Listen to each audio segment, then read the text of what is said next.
That's very good.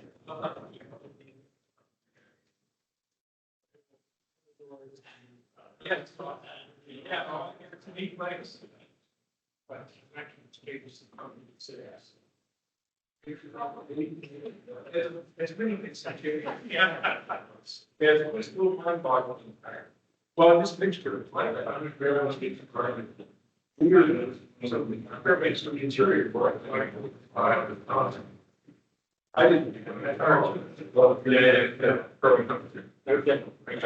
working in school, every month, you put on fire tanks. But in these last 2 years, you've done so the roads are frozen solid and bare of snow. No, I could have rented this for the first part of why. We were able to shut down the schools working well. But we shut down the schools, they were nice and they so it's very much that's kind of heard it in the past. Until you saw what's actually waiting for that. So it's like 30% changing. Yeah,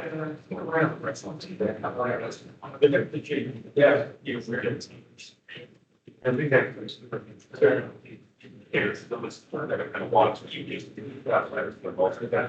oh, and after the music, we want to say that because sure, but I just said that's so you get like they said, yeah, that's not a good thing. Yeah, no, it's going to stay on.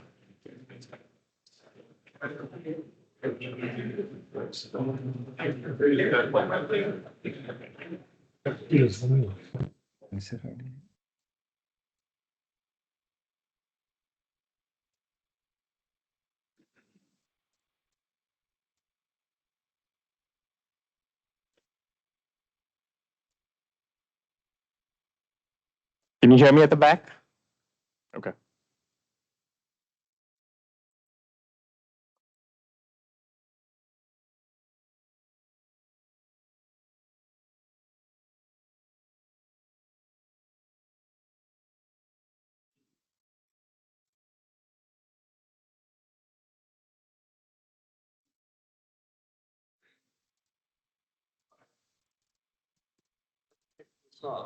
I get it first 2 minutes.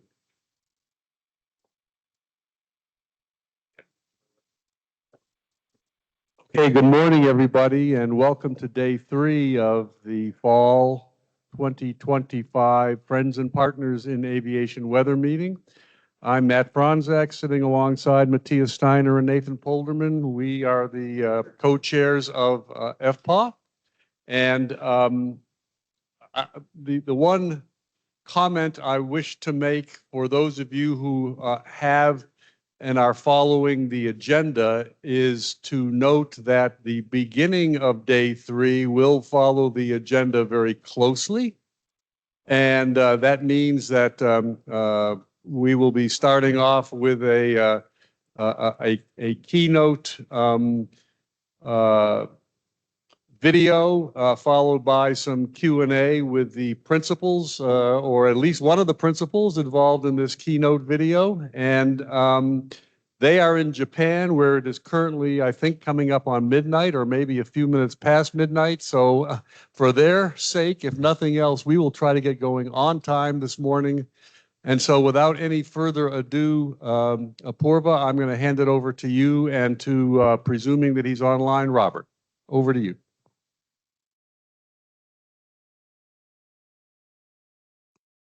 Thank you, Matt. So looks like we're live here. Professor Robert, are you online?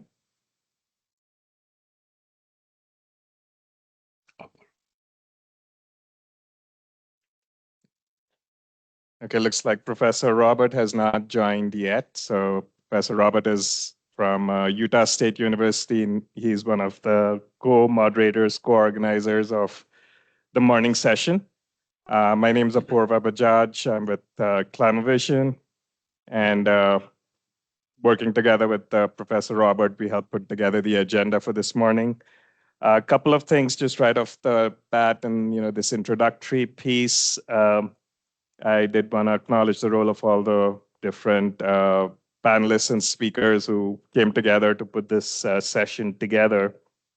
I did want to acknowledge also the shutdown in the government, and that has had an impact on the speakers and the panelists that can join us today.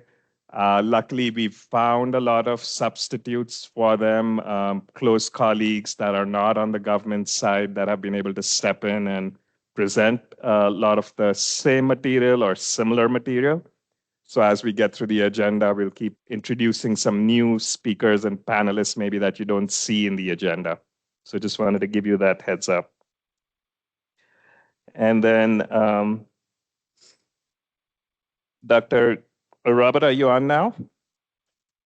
He's not. I wonder if he's having some issues with joining.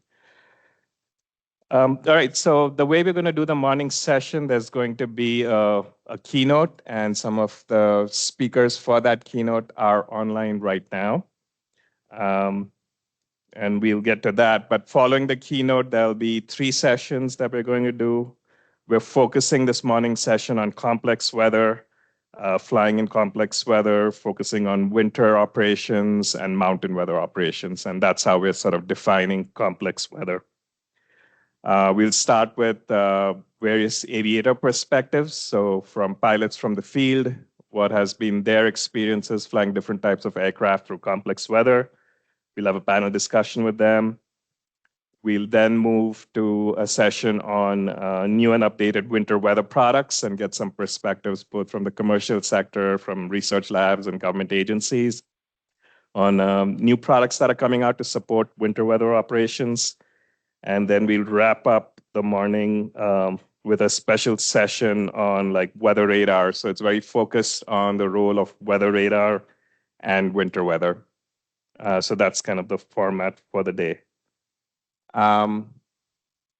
So this first session, I was actually hoping Professor Robert would be on to help kick it off, but I'm going to do my best over here. So we wanted to feature, and we're going to start with playing this YouTube video soon. This was a rescue conducted in at Mount Everest. And you can see that this is, pretty treacherous conditions over there. Captain Lama, who's on the phone on Teams, will walk us through this particular scenario and his experiences as being the chief rescue pilot associated with actually rescuing a Texan man who was who needed to be taken off that mountain very quickly as things started going bad. So we'll actually kick this presentation off this morning off by playing this video. So Jordan, if you could just play this video. If the audio doesn't come through, that's okay. Who you're going to see pictured over here, actually in this video, it's part of the movie Everest. And you'll see Captain Lama actually in the plane, in the helicopter there.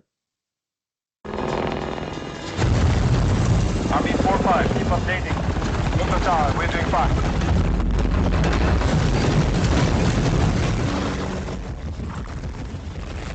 It's not possible. You land here, we'll never get back up.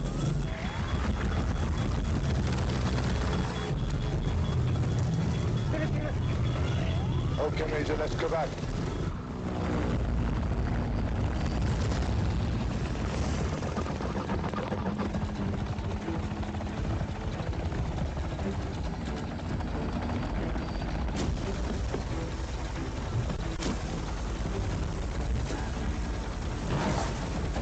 That's it!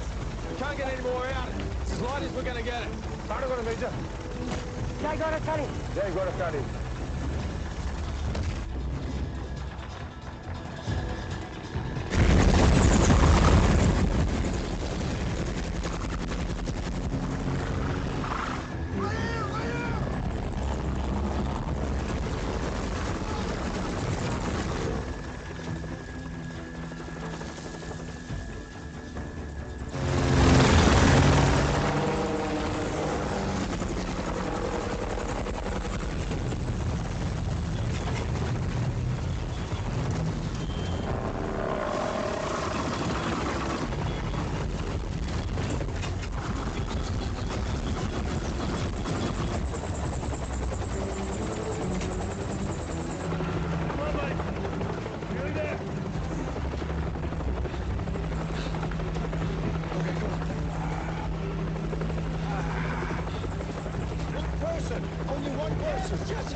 lift the tail up, flies over the edge. Follow it until the blitz catch on there. Is that okay with you? I'm with you. Good man.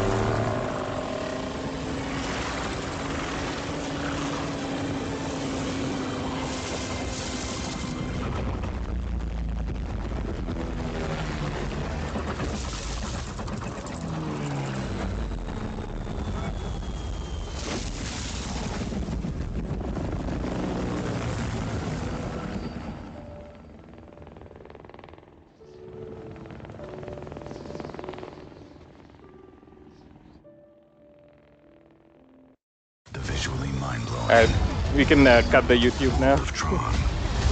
Jordan, come to ours. cut the video. So I'm not an aviator, but that did give me, yeah. Hey, Robert, good to see that you're on. So I'll hand over to you, Robert. I will say that I'm not an aviator, but that experience did give me the chills. And I wonder if that's how we are training our pilots here in the US to fly. I don't think so. So Robert, over to you. Why don't you take over the conversation from here?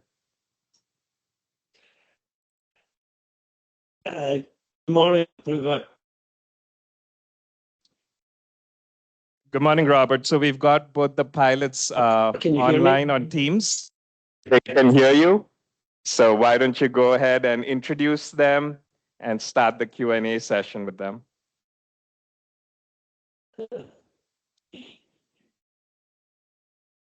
Apurva, I have poor network quality on my end. Can you hear me okay? Yeah, we can hear you fine.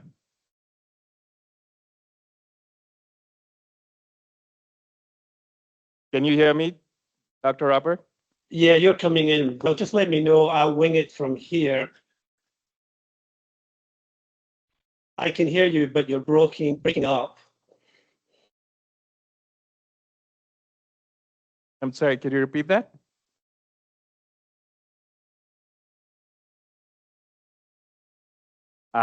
Okay. Why don't Let you... me call in by phone.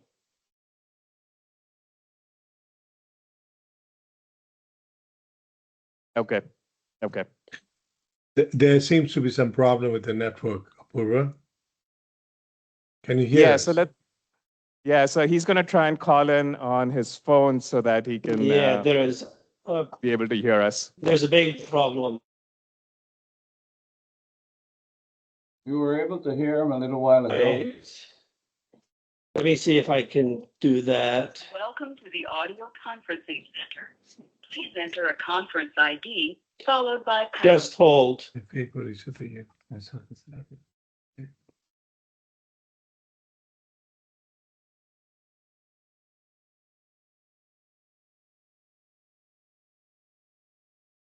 Sorry, I can't find a meeting with that number. Try entering your conference ID again.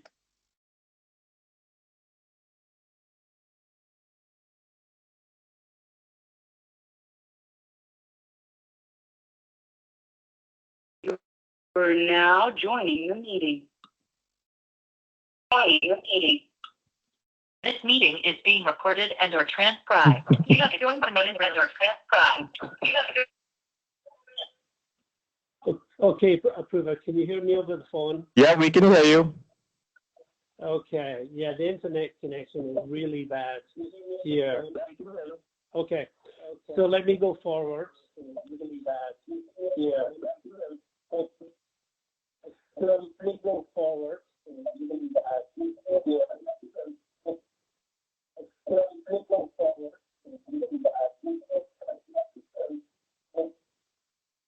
Can you mute your computer, Robert? Maybe there's some feedback there. Yeah, I know. I have muted it. Let's see. How about that? That's better. Right. That sounds good. Go ahead. I can't see anything, but I will go forward from here. Good morning, Captain Lama and Bahunda. Good morning, sir. Good morning. Sorry, but obviously Comcast is not coming up to snuff from my house.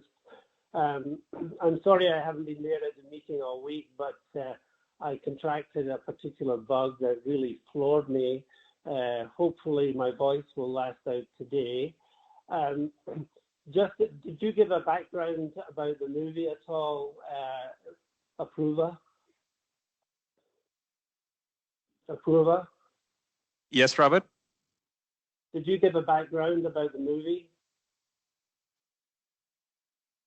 Yeah, I did speak about it. Yes, we did. Said, yes, we did. Yeah. Okay, so we'll go from there. So Captain Lama, I show the movie in my class when I'm teaching aviation meteorology to talk about mountain turbulence. And, you know, the big thing that I stress in my class is that when you encounter turbulence, you have yet another factor that makes flying and concentration that much more difficult. So in the movie, you looked like you were very calm, very focused, which was maybe part of the movie. But could you tell me or explain to the audience what was going through your mind and what was it like flying in those turbulent conditions in order to rescue the patient? Well, Robert, Apurva, thank you. Thank you for having us. It's really a pleasure to be here. We'll be able to share our experiences, okay? Let me just clarify a few things before I even go further with this conversation. Is that clip that you just watched in the movie Everest?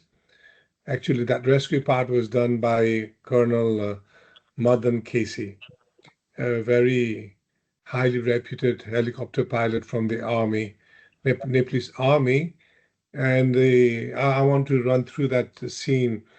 If you remember, they first attempted to go and rescue this Texan guy at that altitude, but they were not able to do that because of the turbulence at that particular altitude and also very thin air condition where the performance of the helicopter is totally depleted. It's not on a normal circumstances. So they come back to the base camp. He leaves behind his co-pilot and they dump out all the seats and whatever the extra weights are there so that they are able to fly. He's able to fly back up to 23,400 feet. I think that was the altitude. The highest altitude ever reached by equireal helicopter for rescue purposes. So I had a good talk with Colonel Madan Casey before the movie also. I do have some experience in helicopter, but basically I'm a fixed wing flyer. I've done more than 25 years of domestic flying. I did all those mountainous flying also. So I'm very familiar with the mountainous weather conditions. And just before the movie also, I had a good session with Madan Casey. We spoke about how things were, and I asked him whether he was panicky or whether he was cool or calm. And he said, look, Vijay, when you go up to that altitude, there's always a factor of risk. But then that risk, it's a calculated risk. I calculate everything according to my knowledge, whatever I had learned regarding the weight, regarding the turbulence, the weather condition, and the performance of the helicopter. So he decided he went there to do that. It was very, very turbulent. His co-pilot actually was quite scared. That's what he said. So that when he went alone, there's always this fear factor. But then, look, as an aviator, I've always, Bogan is my student also. He's a senior captain in Airbus 330. He's a technical pilot also. I'm a type-rated examiner and instructor, designated check pilot. So When I train them also, Yeah. I always emphasize on one thing, that is, you have to remain cool. You use your fear on the positive note. You keep yourself alert. If you are scared of anything, you have to try and use that to your own advantage rather than losing your grip over the aircraft. So I did that exactly. And that movie, when we shot that, if you see the external part of it, that's all done in Val Sanalis in Italy. We waited 22 days to shoot that scene. The internal part of it, a couple of dialogues, we did it in studio in UK. And some of them were shot in Mount Everest Base Camp, Kalapathar area. So it was very challenging for us.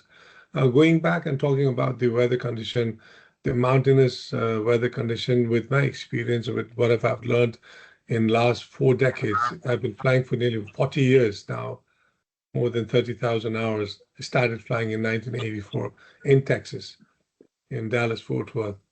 And within the course of time, I've experienced, I've learned, I have suffered, I have encountered, and I have come through a lot of odd moments of my career. So mountainous flying is definitely very, very challenging, Robert. And I saw somebody here from FAA also, Johnson, Ian Johnson is also. I also hold this FAA license. My basic flying, everything, private, commercial, instrument, multi-engine, airline transport pilot, and my Boeing ratings all were done from FAA. And I got my rating for Airbus from Toulouse, France, Singapore.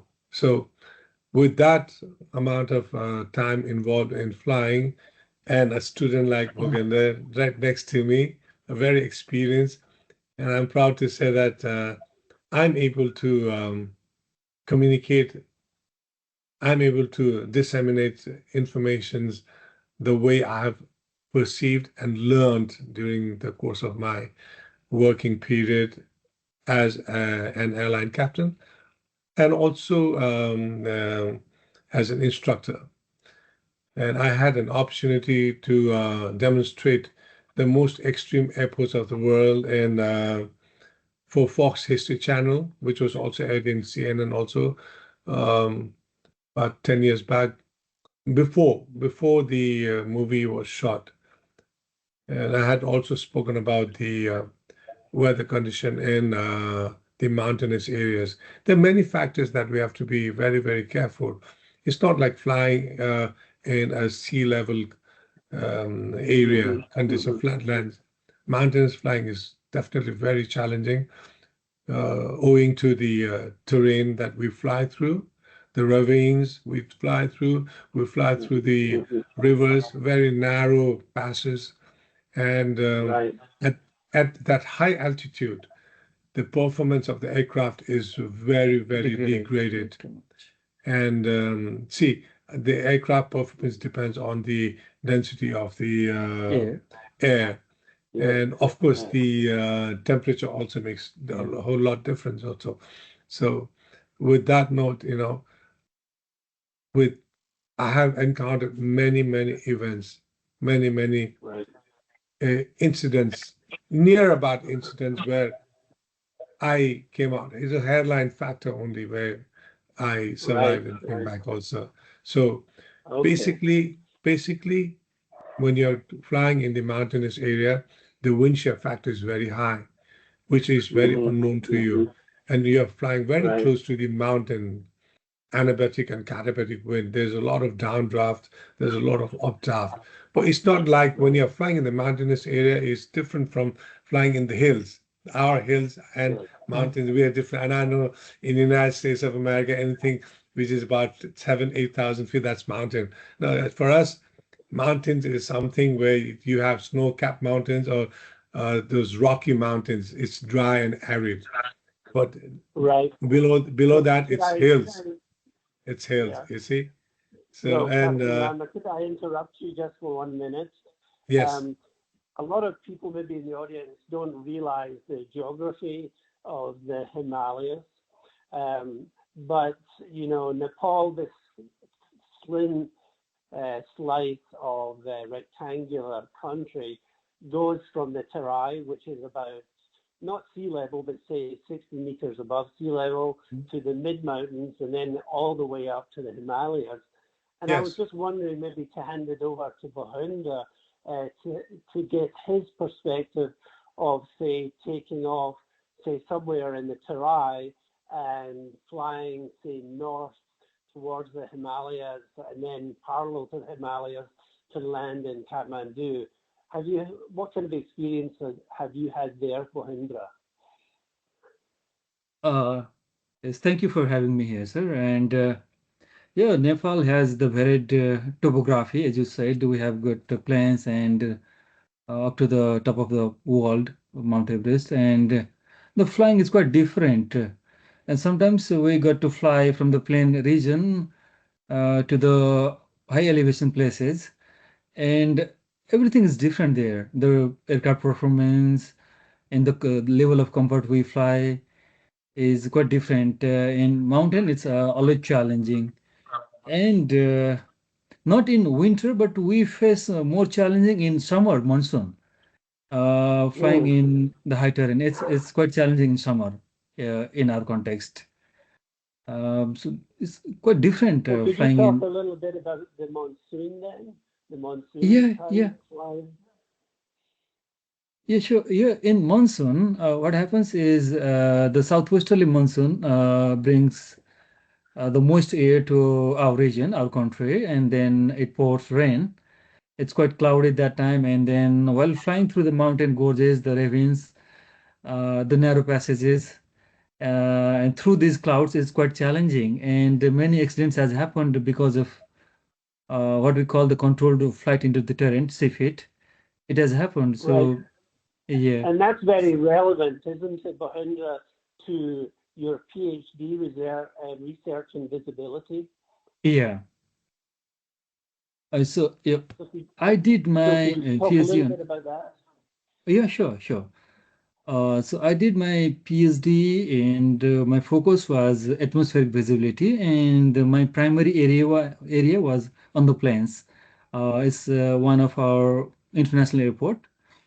And what I did was I looked in different aspects of visibility, and mainly the major factors what affect visibility, how it's changing over the period, and what are the how it impacts the aviation industry on our country. So we found quite interesting results also there, and we did some studies about the winter fog in both in the plain airport called Bhairava and Kathmandu also, and our results were interesting and quite different in Bhairava and Kathmandu. I would imagine that's quite significant during the monsoon season, yes? Yeah. Okay. So Apurva, should we open the questions to the floor to Captain Lama and Bahunda, so they may have some insights? Can we do that?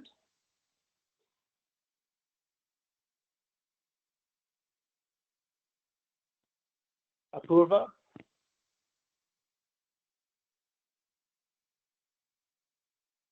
Yeah, we can open the floor to questions here. Okay. In Could person, we you lead already that, have please? some folks. Yeah. Could you lead that, Apurva? Could I do what?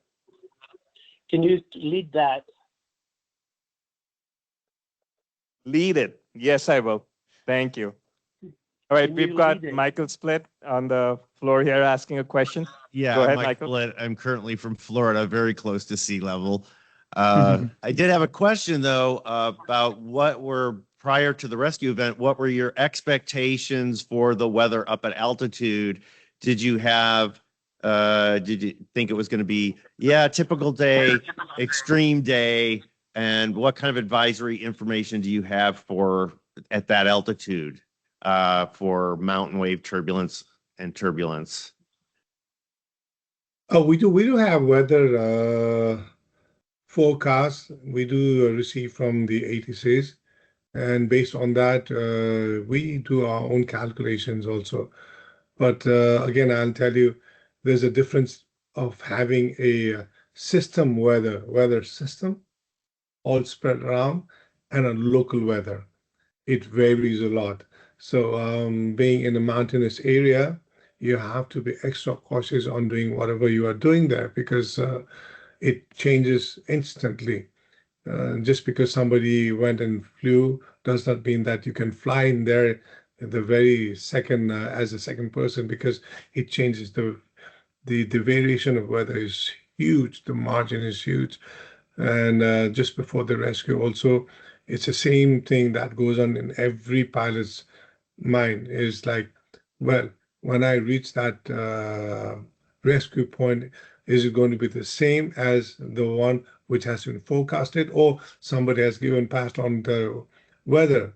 But it's never the same. Like I was trying to emphasize earlier, in Nepal, we have 4 seasons: summer, winter, autumn, spring.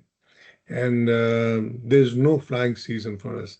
Every season is difficult. Winter is difficult due to fog, icing conditions, and sometimes strong wind conditions also. Autumn again this strong wind condition, some rain also. Heat is always there. Haze is always there. Summertime again, there's another the heat factor creates a lot of evaporation of water, and there's a accumulation of clouds all around the mountainous areas, and likewise it keeps on changing. So flying in Nepal is very, very interesting, at the same time very challenging. That's why I've always emphasized and I've told everybody, any flyers from Nepal holding NIPS flying license can fly anywhere in the world. But trust me and believe me when I say that any pilots flying all around the world, they cannot come and fly in our terrain. They need to go through instructors like us. They need more like, I've spoken about this in the extreme airports of the world, also like acclimatization. And when a mountaineer starts aiming for the summit, they have to keep acclimatizing at every different level so that the oxygen level is balanced in their system. So we do the same thing in our flying also. So basically, preparation is one of the biggest factor that is there for us to consider. Another, the skill, flying skill is very, very important. Another, the knowledge over the temperament of the aircraft that you are flying is very, very important for us to keep in mind. And of course, the weight and balance factor, especially when you're doing the helicopter flying, when you're hovering, when you're at a very low speed, it's got a 6 dimension. When you're hovering down and trying to land without rolling, it's kind of difficult. So it's unlike flying fixed wing where you have a runway and full length runway, you go land and stop.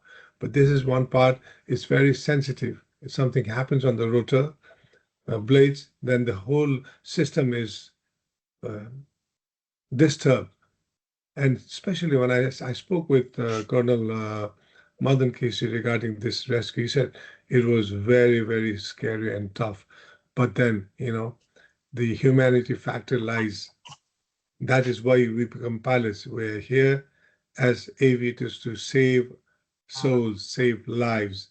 So we give everything to our best of our knowledge and go and do it. That is exactly what I've always emphasized on all my students. Throughout my career, I have more than 30,000 flying hours.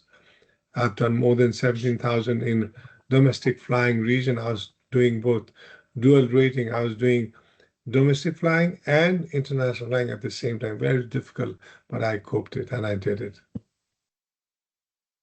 Okay, I can see some questions online. Wayne, you have your hand up. Wayne, do you want to ask your question? And Yeah, Wayne, if you surely. don't mind, if you have the bandwidth, do turn your camera on so that our colleagues from Nepal, currently in Japan, can see you. Surely. I noticed in the video that was portrayed there of this rescue the pilots were not wearing oxygen masks, and I was kind of taken by that because normally at those kind of altitudes you would. Do you, being acclimatized to high altitude, and I've flown at high altitude quite a lot also, but Thank you, Wayne. Let me emphasize on that. I've done a lot of flying with other helicopter pilots also up in the mountainous areas. They don't. Most of them do. They don't use it. Most of them are very acclimatized by virtue of being Nepalese, living in highlands. I think we are naturally very acclimatized with the oxygen level. It's not like I understand the question coming from you because you are from the sea level area. So I know for us, it's more difficult. I had a friend, he passed away here in an accident. His name was Captain A.G. Sherpa. Whenever we used to land in plainlands, Tarai area, he used to have difficulty breathing. He used to pant a lot like that. But whenever we flew from Biratnagar and all these plainlands to the highlands like Lukla or Paplu, he would be very normal, you see. So the whole system is like that. It's kind of balanced that way. So most of the flyers now, if they are flying at that altitude, they are not using it. If they need in helicopters, they do have a small channel. They just put it here. It's not very, just put it in the nose and just breathe and do it. They have this provision for oxygen. But during that time, he said he didn't use it. So I didn't use it. In the uniform that I'm wearing, the uniform that I was wearing in that movie, and the shoes along with everything is Captain Madan case, Colonel Madan cases. It's his own original uniform that I was using. We borrowed it for the movie. Okay, looks like we have a question from Ian Johnson online. Ian, go ahead. Yes, thank you. I guess my question are for the two guests, two pilots. So if I heard you correctly, you said that, and I'm going to paraphrase it, that having local knowledge of the weather helps. Yes. Whereby, which I think is very important, since, you know, not having that knowledge could actually get you into trouble. So I guess my question is, as an instructor yourself, and your colleague could also answer the question, what type of weather training do you guys actually go through before you actually allow a pilot to fly in that type of environment? Weather training. Weather training. Yes. We have separate classes for weather orientation classes. Differences between the local weather and the system weather. And of course, being in Nepal, it's very important to understand the nature of weather condition, the climates that we have to face in different region, starting with Tarai, that's a lowland, to the midland, to the slightly highland, to the highest land, you know. So we do have an orientation class, and with as an instructor, we do this practically also when they fly with us as supernumerary pilots. So before they are even given chances to fly in there, yes, they sit as an observation pilot.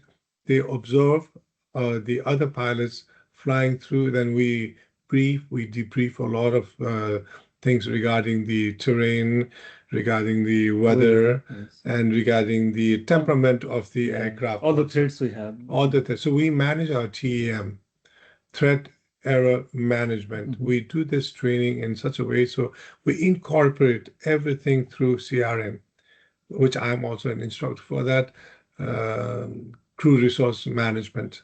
But we have changed that into company resource management. So we are also incorporating a lot of things. through CRM, TEM, AFSEC, Aviation Safety. These are taken good, we have taken a good step for that. And I'm very proud to say that this year, Nepal, I think we're almost done with the monsoon season now. Yeah. We are on the verge of end of monsoon. Every year there used to be 1 or 2 incident or accident. But now, because we are so strict on all these weather-related factors and CFIT and all these things, now it's coming slowly. We are educating. We are doing the best we can. Of course, being in Nepal is not like being in America where you have so much facilities, you know, you have so much opportunity to do the researches and get the best of the best. But whatever we have, Ian, whatever we have managed. And thanks to you all, FAA, I'm a FAA product. I did my training from Texas, Macomb Airfield. I completed my ATPL and my Boeing rating from Denver. So we are trying our best, but still, having said that, there's still so much to be done, which I hope in the days to come we'll be able to cope. I'm already 62 and a half, 63 years, and I just have 1 or 2 or 3 years. I can still push through, you know, and I'm trying to do that at the best understanding level as possible. So I would like actually Pokodner to say things about how we go through our training sessions here. Yeah. So the training is, as Captain Lama said, that we have some ground classes related to the challenging weather in the mountains, and after the passing those sessions, and then we are taken to actual flight as a supernumeric trainee, and then we get used to the weather and all the other challenges, as he said, and after that, after the instructor feels we are safe or we know the required knowledge, and then only he releases online. So that's the process. We get both the ground training and in flight also. So that's how we do. Well, thank you very much. I do appreciate you answering the question, and I do think that, you know, local knowledge is very important. As you mentioned that, you know, it would be difficult for a pilot from another country to just actually go into Nepal and jump in an airplane and fly off without having at least maybe either a local pilot with him or her, or get some type of training. So thanks a lot. We do that. Let me just emphasize more on that also. We do that even on Airbus 330 or 320 or any other fleet, not only during the mountainous flying, but because our local weather is so strong. It's a very small country, like Robert mentioned earlier, and of course Apurva also said, like, we have a varied regions, you know. It is from like Mount Everest, highest level, to the one of the lowest. So this is one of those things that you have to understand, and we are doing it. All right, thank you. Thank you. Okay, so I'm looking at the time, so I think we'll move forward, but I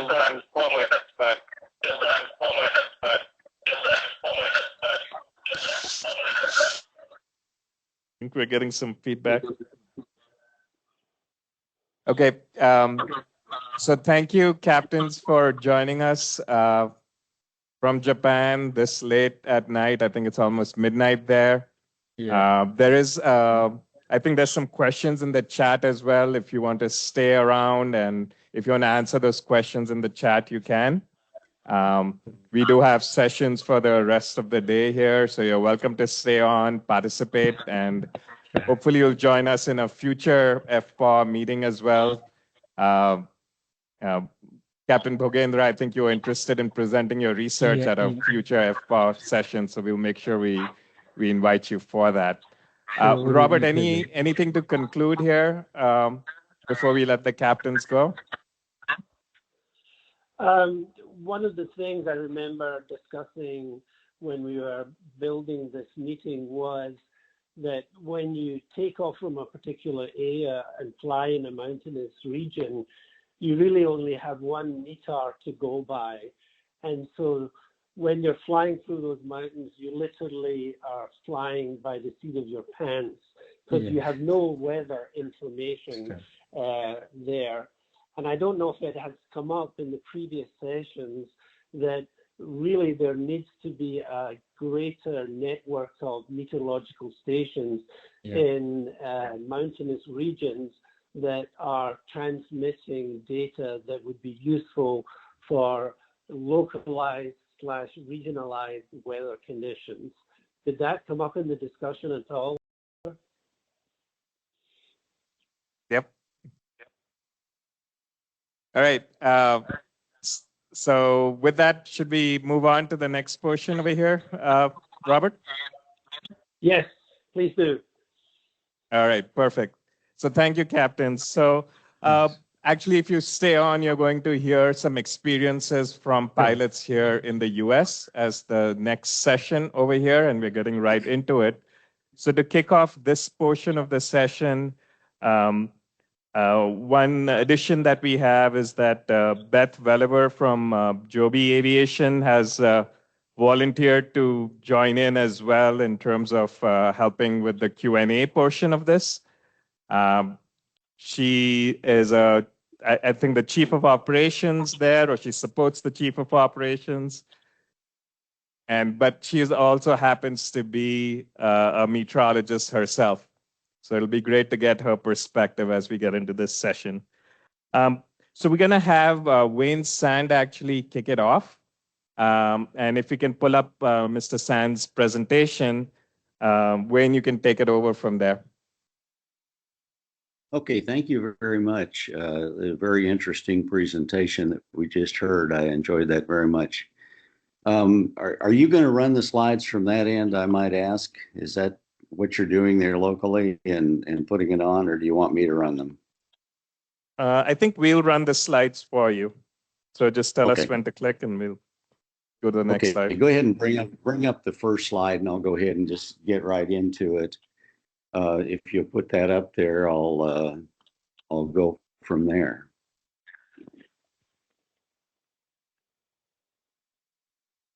Yeah, I can run it. Unless Jordan, you want to run it from there. Okay, I'll run it for you, Wayne. Okay.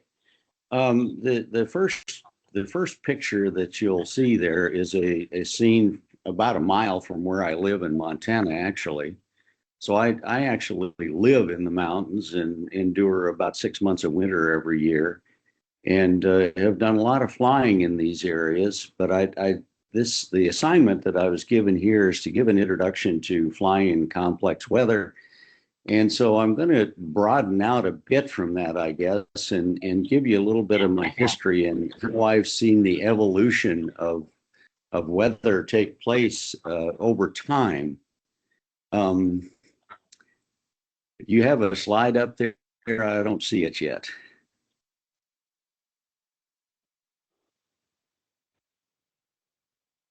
Yes, I would like people to see that first slide, and then we'll proceed from there. Wayne, we are seeing a nice slide. Oh, you are seeing it? Oh, okay.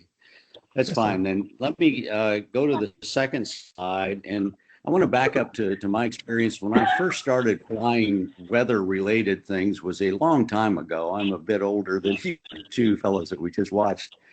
My first weather flying job was actually in 1964.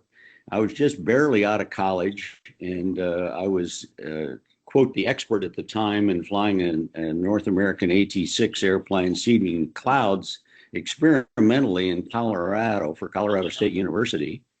And just to put it in perspective, how we were doing it at that time, this was a total VFR thing, and we were flying around big thunderstorms. And we departed and were based at Fort Collins, Colorado, right on the front range of the Rocky Mountains. And we would work on these storms as they would come out over the plains and off the mountains and out over the plains and out the whole eastern half of Colorado. We would, northeastern corner actually of Colorado and Nebraska and Wyoming, we would work in that area.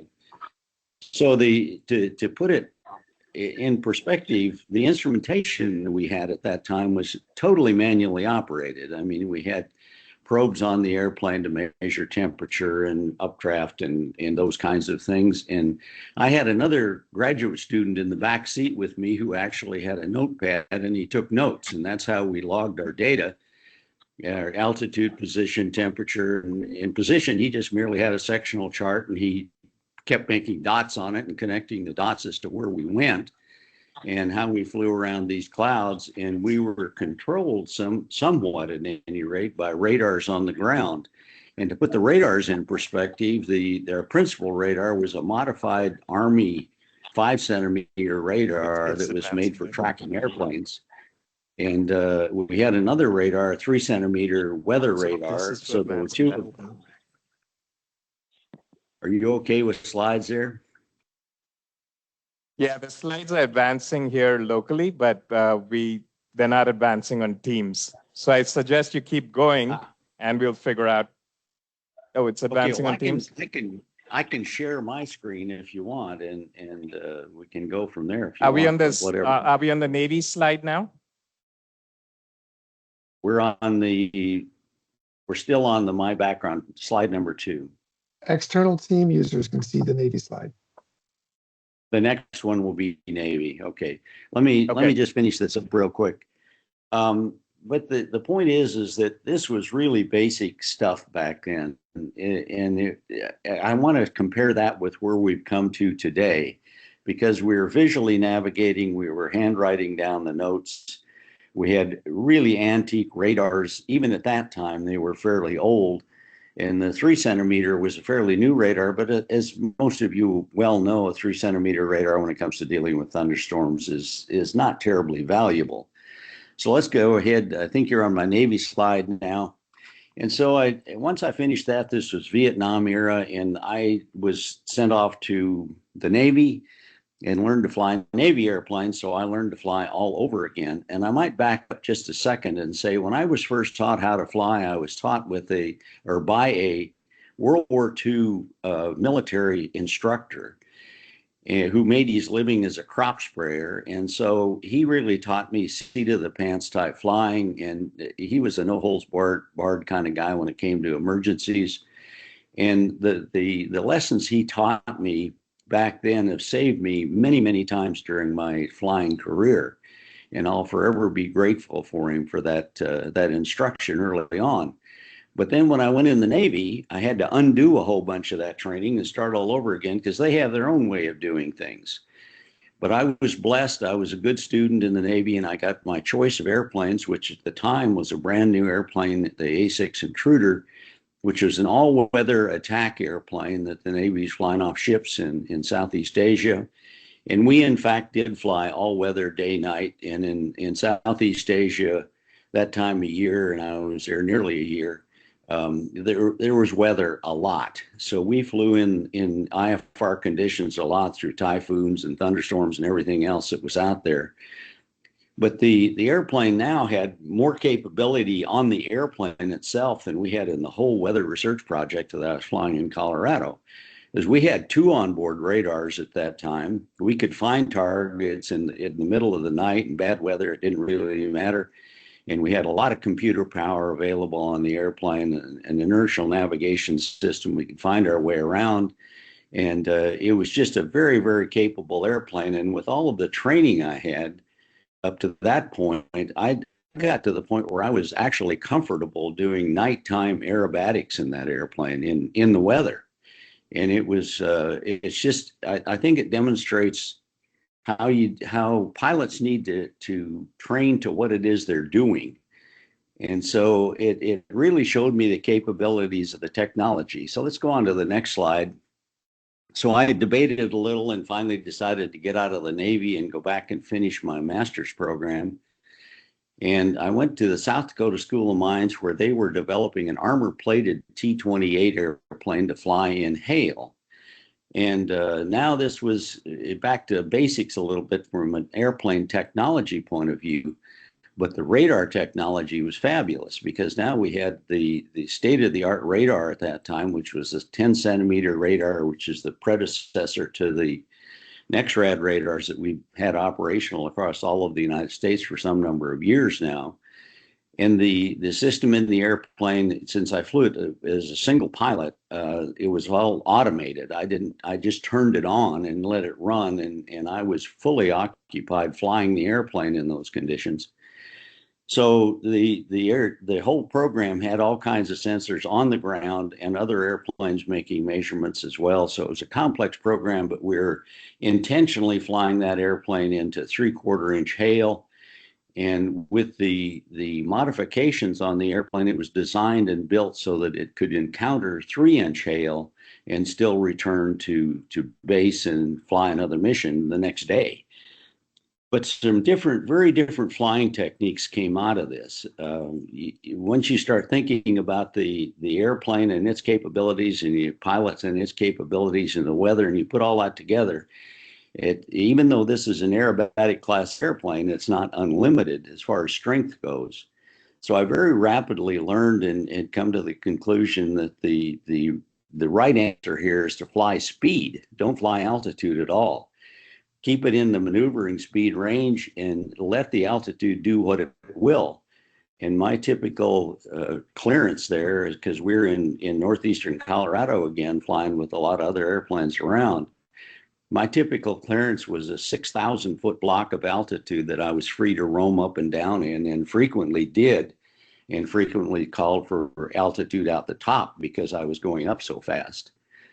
So this was a real challenge to fly this thing, and learned a lot, enough to do my master's degree and PhD thesis from the work that I did with that.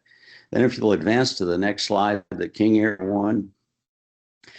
And so I then once I finished my master's at South Dakota, the University of Wyoming recruited me to come there and fly for them. They had a pilot that was retiring.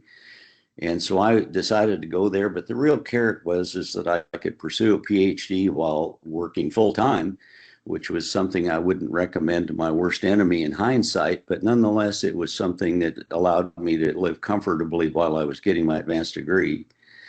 And this airplane, of course, was a standard. It wasn't standard by any stretch of the imagination. It was a 200T, which was a much stronger airplane and a heavier airplane than the standard King Air 200. And I won't go into the details, but it was a tougher airplane, if you will, which we thought we needed for the kind of flying we planned on doing with it. And then we built our own data system for that airplane, the state-of-the-art system, which could calculate and measure over 200 parameters, play them to you on board in real time. And again, we flew this, even though it was a 14,000-pound airplane, we flew it in restricted categories so we could fly it as a single pilot and put a scientist in the right seat. And this picture in the background is an interesting history to it. This was a tornado out in eastern Colorado. And the guy in the right seat at this time was getting a bit of a courtesy ride because we were studying microbursts out there. And the man was Dr. Ted Fujita out of the University of Chicago, who I'm sure all of you have heard of. And Ted was just about to jump out of the cockpit at this point, taking pictures of this tornado. It's the first one he'd ever seen from the air, and one of the very first ones he'd ever seen, period. So it was really fun watching his reaction to an actual up-close encounter with a tornado, and we flew around this thing for quite a while.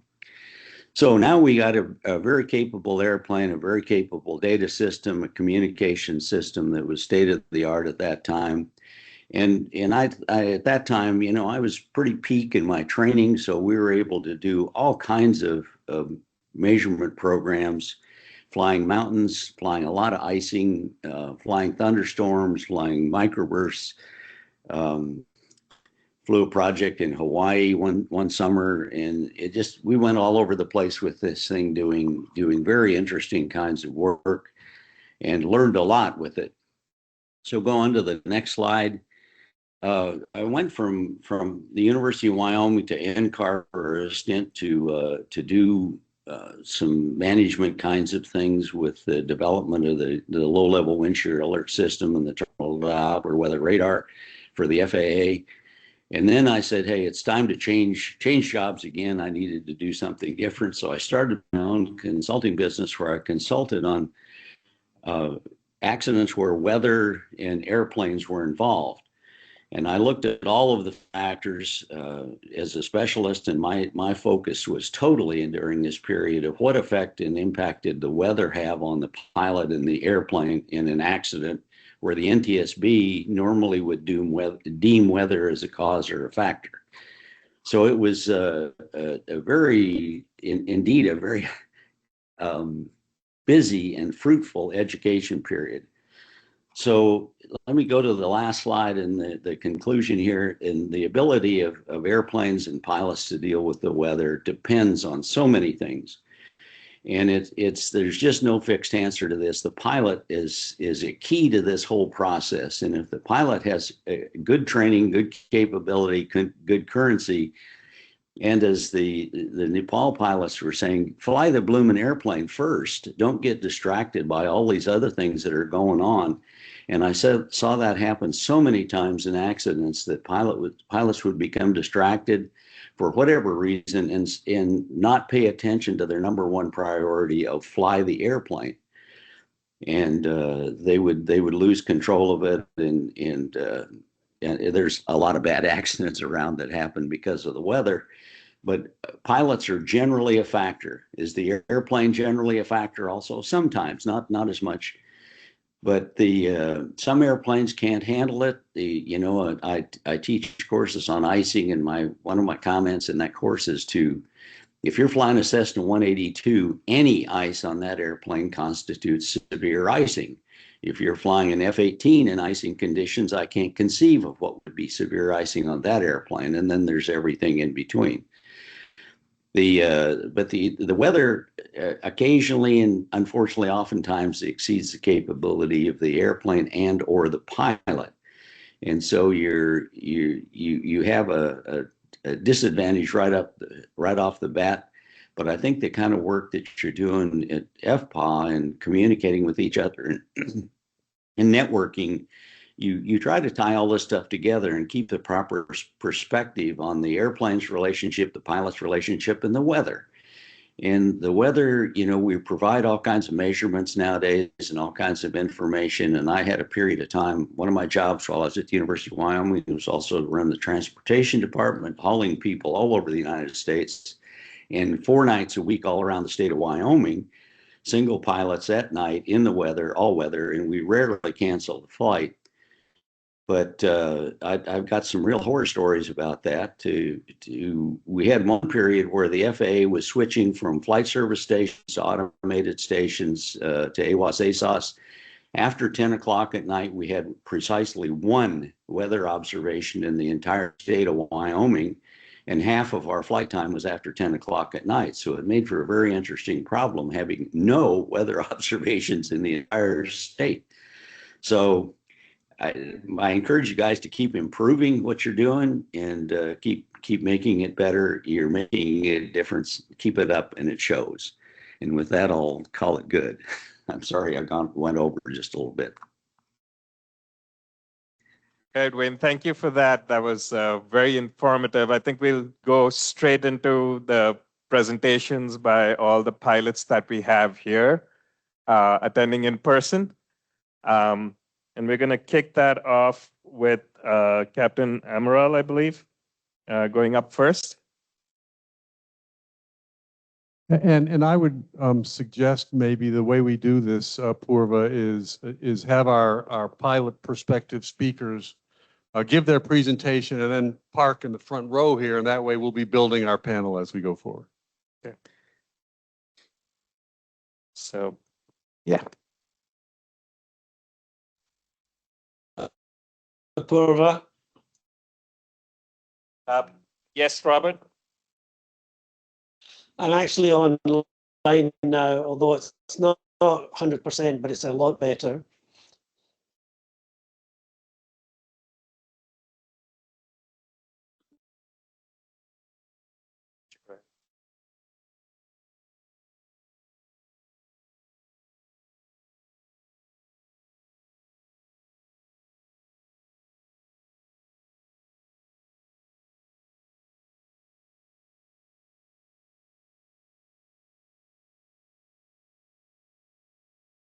Good morning, everybody. My name is Christian Amaral, here representing the Airline Pilots Association.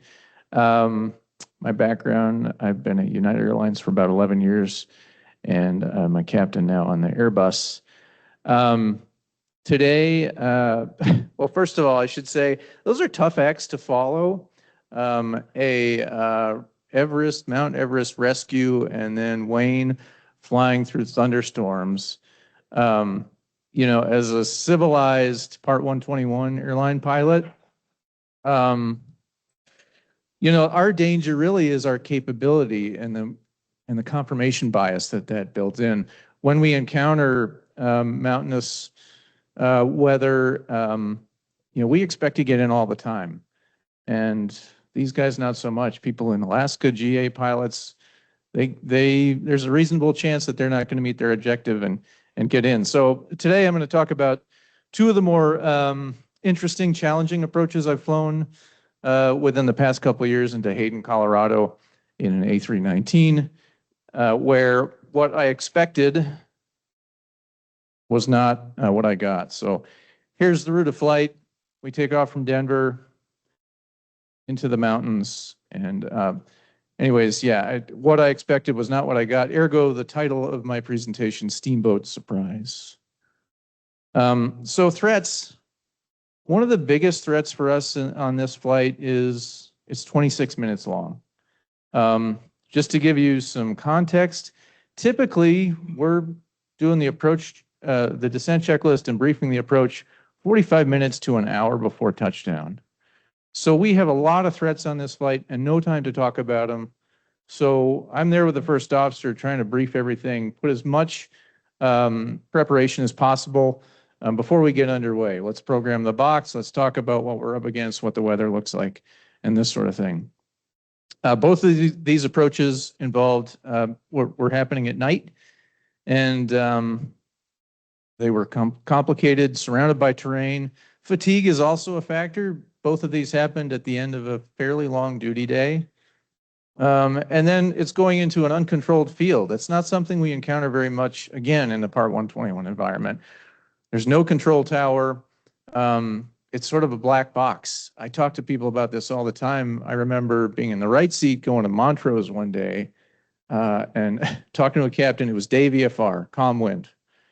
And I said, you know, it's the weekend. We've got GA traffic on a crossing runway. What can we expect? You know, everybody's going to try and go different directions because they're at different points on the airport. And we're flying towards this place at 500 miles an hour. And I said, what do you think we're going to get? And the captain says, I have no idea. But off we go. You know, we'll figure it out and do the best we can and fall back on our skills in the end. So these uncontrolled fields are kind of a black box. Both of these approaches were happened in snowy conditions, had contaminated runways. In the end, that wasn't really a factor, so I won't dwell on that too much. It was light snow. Runway condition codes were 5, 5, and 5, meaning equivalent of wet runway. High density altitude, high energy approach. Hayden sits at about 6,600 feet. And so, again, nothing like 23,400 feet, but challenging. You know, the airplane just isn't as responsive. You put drag devices out and things don't bite as quickly and, you know, that sort of thing. So that's a challenge. In the first of these approaches, I was flying with a new hire first officer. She did a great job and kept me honest. But you know, I always say when you're new to an airplane, no matter what your experience level, it's like looking down a toilet paper tube. And then with experience and time on the airplane, your essay and your view slowly expands and you get better. But initially, it's not great. And then again, I mentioned this, and this is the big one for really both of these approaches, confirmation bias. We expect to get in all the time. But here we are in both of these approaches going into some pretty dynamic mountain weather, and that's very different for us. So the first approach, I'll call it Great Expectations. You may be sensing a theme here. This was January of 2022. So before we take off, we get the TAF, of course, we're looking at that, and then the METAR, and we can get that via data link. Airborne, we can get the METAR via data link on our WSI devices, the EFBs. They both suggest an ILS to runway 10. I don't remember exactly what the METAR looked like, but it looked pretty benign. So, you can see this approach right here. We're coming from the east, from Denver, heading towards the west. And, we're going to get over this fat valley here, have a nice downwind, and join the final approach course for an easy ILS, something we're all really used to doing. But, what really matters is what the weather is, the up-to-the-minute weather, especially in these environments. But we don't know what that is until about 10 to 15 minutes before touchdown because of terrain, the AWOS, which gives us that information, the service volume is really small. So here's the actual AWOS. Hayden wind 30015 gust 22, 3 miles light snow, broken at 1,000 feet. So now we're way behind, right? And instead of this nice approach, we've got this one to deal with. There's no way we can land on 10. So we're headed from the east, headed west. We've got to get down quickly and make things happen. First thing you notice about this, there's a lot more orange on this approach plate. There's a few other things here too. So offset, that note right there says the final approach course for this approach is 19.35 degrees offset from the actual runway heading. It doesn't look like that on the plate, but that's an important note. And so when we get to, that final fix in there, we're gonna have to do some fancy work to align with the runway. Also, there's a high descent angle. It's 3.5 degrees down from the final approach fix versus a normal 3-degree glide path for most approaches, like on a standard ILS. So that means we have to configure a little bit early. Otherwise, we're going to be going too fast to put down that final notch of flaps or two. And we're already behind. High vis required to initiate about 1 mile and 3/8. Normally, a standard ILS, we need a half a mile. But in this case, we need more than that. We had it in this case to start the approach legally. And then, as I mentioned, suddenly we're very high. At this point, I realized, okay, we're about 6,000 feet high and fast. We're way behind on our workload. We got to reprogram the box. And so this is the point where Denver Center says, hey, you got the weather? We say, yes. What are your intentions? We'd like the RNAV to 2.8. And they, via, I think it's Tilly out there. Yeah. And they say, okay, proceed direct Tilly, cross Tilly at or above 13,000, cleared RNAV 2.8. So I say to the first officer, so this is a special qual airport. I'm flying with a new hire first officer with under 100 hours on the airplane. So it's my leg. And I said, all right, you program the box. Let's go direct Tilly.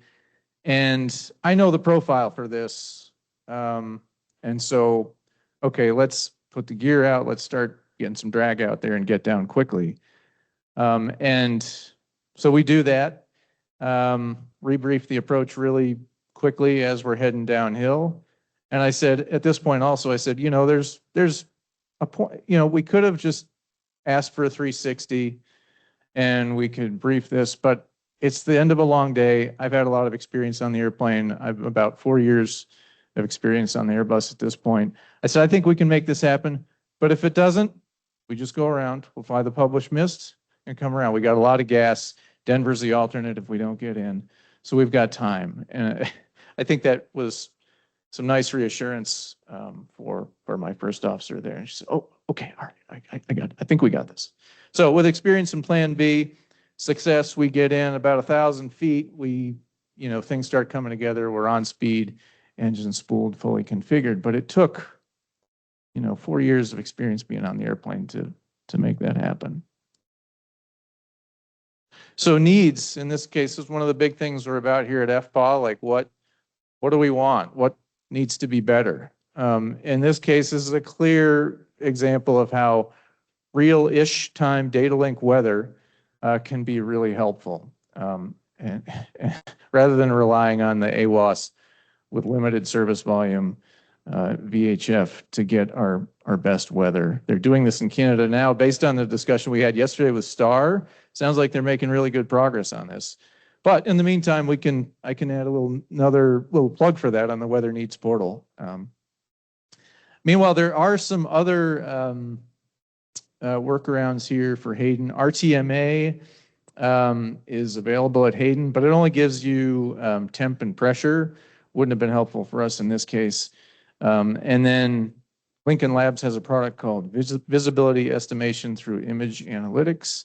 That's also available here, but it's really advisory only and daytime only, so that wouldn't have helped either.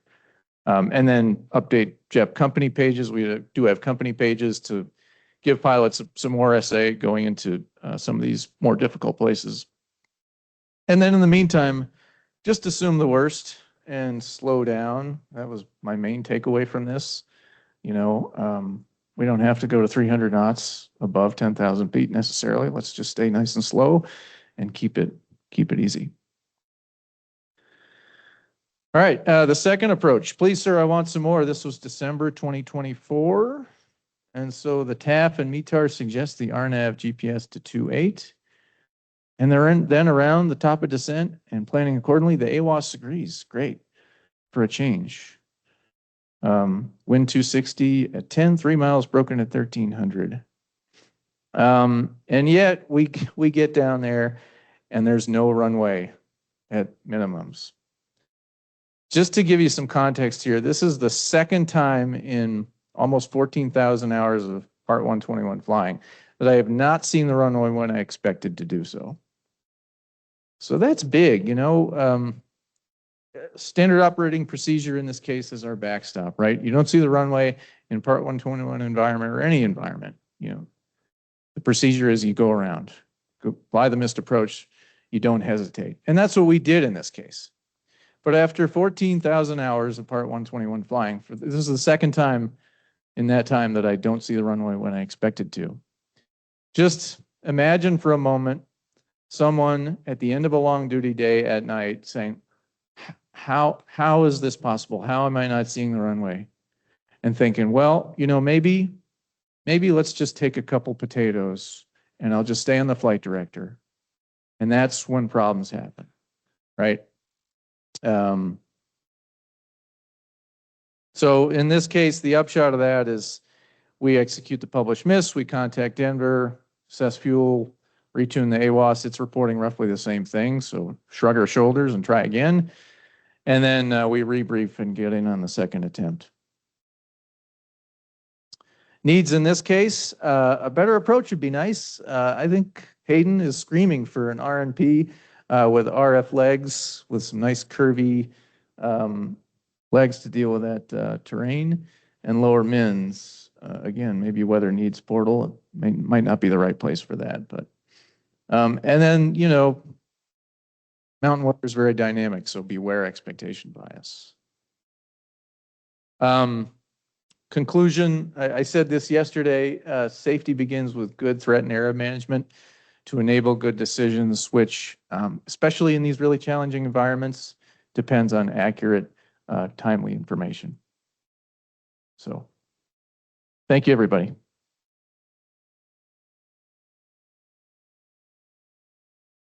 Thank you, Christian. George is up next. Excuse me, are we just for content? I mean, for expectation setting, are we going to basically let our presenters present and then drill them when they're on the panel? Yeah, that's the plan. Yeah. Okay. Very well.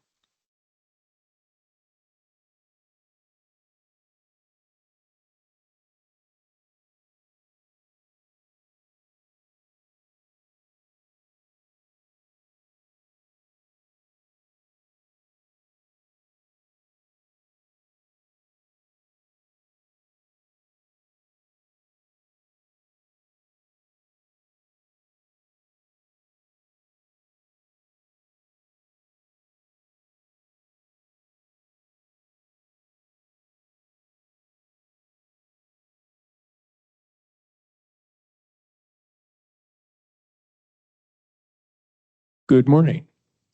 So my name's Tom George. I'm with the Aircraft Owners and Pilots Association.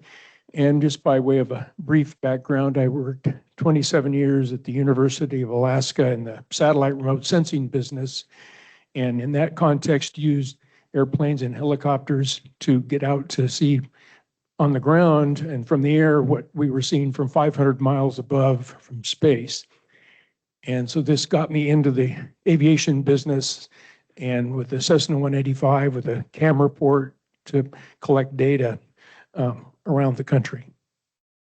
Well, around the state of Alaska and even into Southern California. So very quickly to a scenario, this is looking at a VFR flight. I was desiring to go from Fairbanks at the top of the screen here through the Alaska Range to the small community of Squentina, which we've heard about earlier in this session. And let me strip away some of the aviation stuff so we can focus more on the weather. So this is what the route looks like, essentially going through the Alaska Range, a place called Windy Pass. And you can see here the total of 4 weather stations that I have for pre-flight planning to figure this out for a 200-mile cross country. And both of them showing VFR at the moment. So I need to back up just for a little perspective. This is how a lot of maps depict the state of Alaska, and I have to confess this is my own organization's map showing the state of Alaska as an inset. And in contrast, and similar to what you saw earlier in this session, this is a little more to scale representation. And now to kind of add a terrain in the, trying to stick with the theory or the theme of complex weather and or complex terrain. Here's more of a view of the state from a topographic perspective. And let me zoom in now to the center of the state. And this is roughly the flight track I'm trying to fly. So just to put it into perspective. So let's look now again at the weather I had. And here's the middle of Windy Pass. So this is in the middle of the Alaska Range where the AWOS is telling me that the sky is clear. And actually, based on previous days' sessions, you'll notice the $ at the end of that METAR. And sure enough, that METAR is missing the visibility. But because I'm looking at it on the weather cameras, I'm not too worried about that at the moment. Things are looking good here.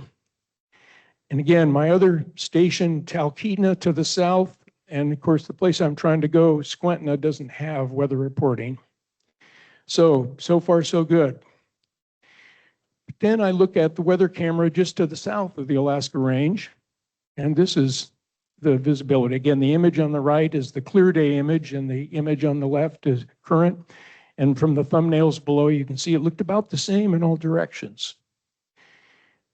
And we'll go to one more. Squentina does have a weather camera, and it wasn't a whole lot better. So the upshot in this case is I did not make this flight.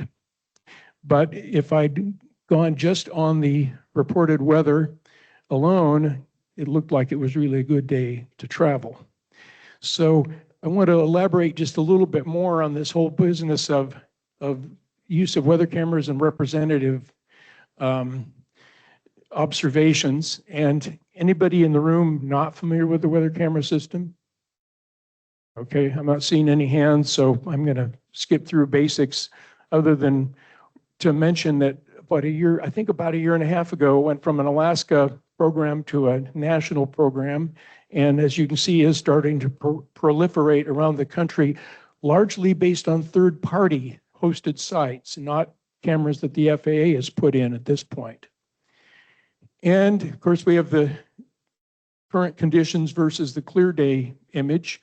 And again, when there's a METAR available, then that's displayed, which is, again, very helpful. And the other feature is the ability to look back over the last 6 hours. And for interest of time, I've compressed it to 2 hours. But this is, again, in the middle of that pass, looking to the north. And here's what was happening in the 2 hours leading up to that observation. You can see that those clouds are advancing. So even though I'm still getting a sky clear report, probably not going to be sky clear much longer.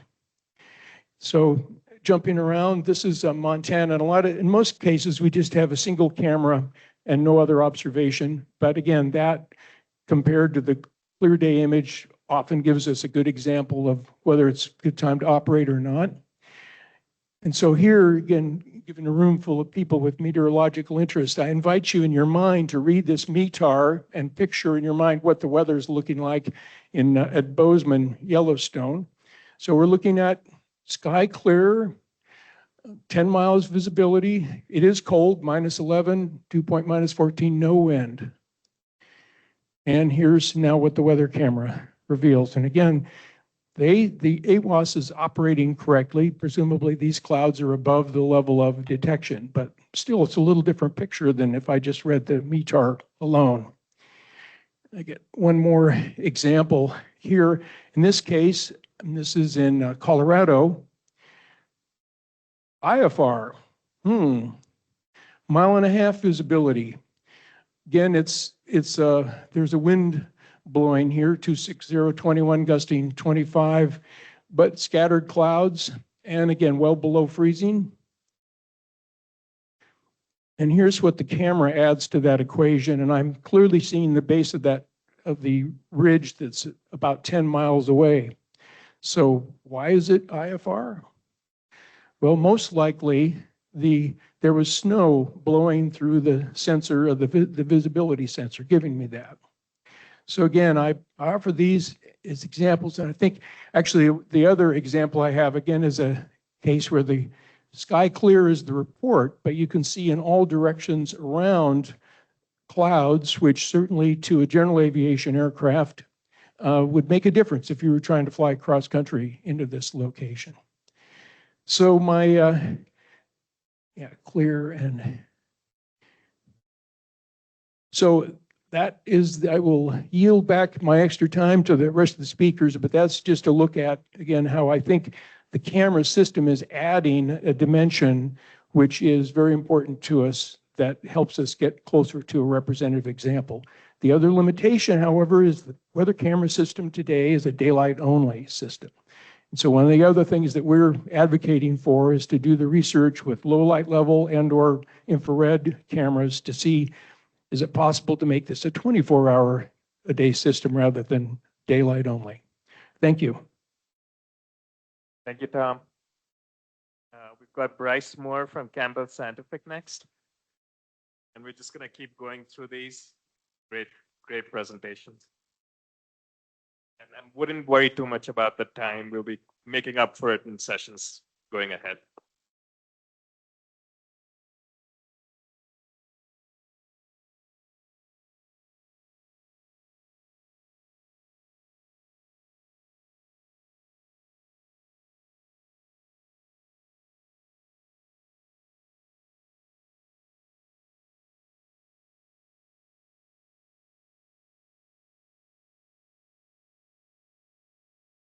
There we go. Thank you.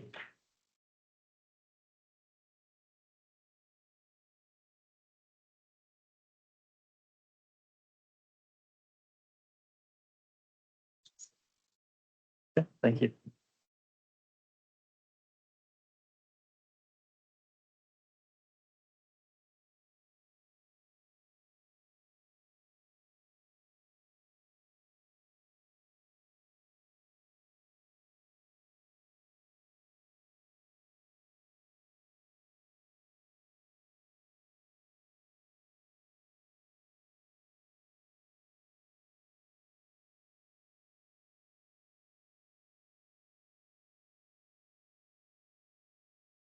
If folks in the room can hear us, you appear to be blocked and locked. See no change in imagery or sound.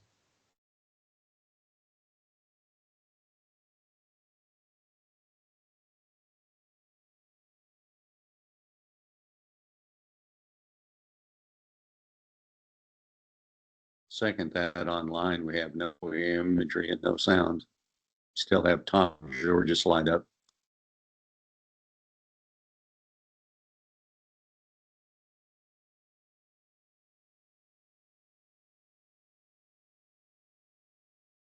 Thanks, Wayne, for the cross check. I thought I was losing it for a second.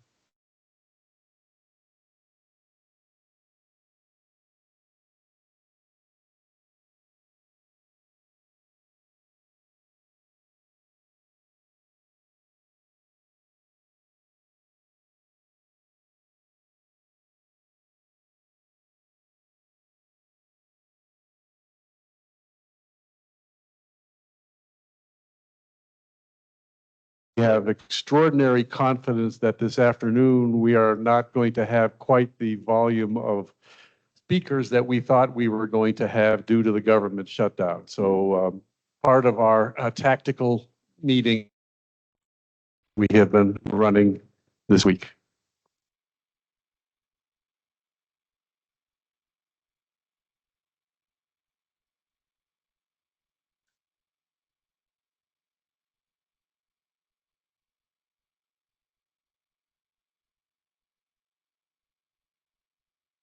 I was just advised that don't be too loose with your time, fellow. The food trucks are leaving, so we'll need to be launched by noon 30 thereabouts.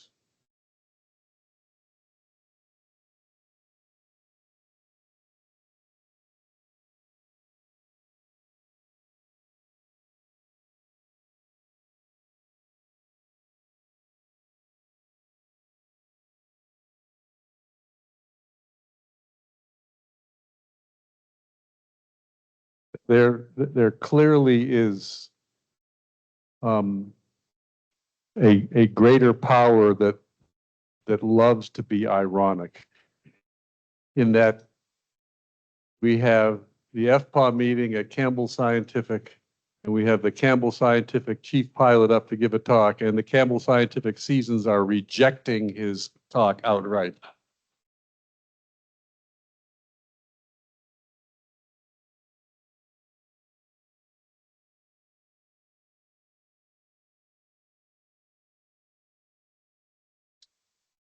We got it figured out. Hi, everyone. My name is Bryce Moore. I am Campbell Scientific's chief pilot. I'm also their only pilot, so I had to be their chief pilot. Welcome to Campbell. Where do I point this? Little background on me. Before I was the chief pilot here at Campbell Scientific, I flew for SkyWest Airlines for a little over 3 years. I was a first officer and a captain there. And there I was a designated mountain assigned pilot, where I was primarily flying in and out of Aspen, Colorado, which took a lot of technical training and a lot of scary flying. Before that, I was at Utah State University, and that's where I studied meteorology and aviation under Robert Gillies. And it's brought me here to Campbell Scientific, where I've just begun working with the aviation weather team in the last year, which has been really cool to use my meteorological education and flying education and kind of bring it all together. At SkyWest, this is where I was flying into Aspen, Colorado. I put a relief map up there to kind of show the mountainous terrain that surrounds, and that red circle is around Aspen Airport, and why anyone would put an airport right there, I have no idea. But that red circle is also representative of the turning radius of the jet that I was in. And so you can see it was pretty important that we had good systems and we could get in and out of there, because if not, you're flying that red circle and trying to avoid all the cumulus granite that is around that. One really cool thing about Aspen is that SkyWest is the only airline that flies in and out of there, and their procedures are so advanced and complex and cool, and I can't discuss any of them because they're all protected.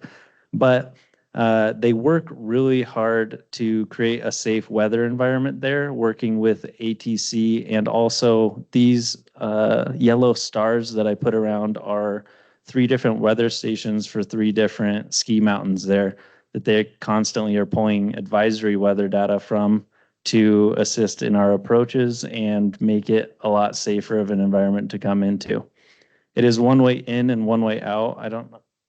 It won't show the cursor there, but you come over this mountain ridge up in the top left and you drop in straight, and then you turn around when you're taking off and you take off straight up out of there. It's very scary. It's very cool. I'm really glad to have had the experience and really glad to never do it again.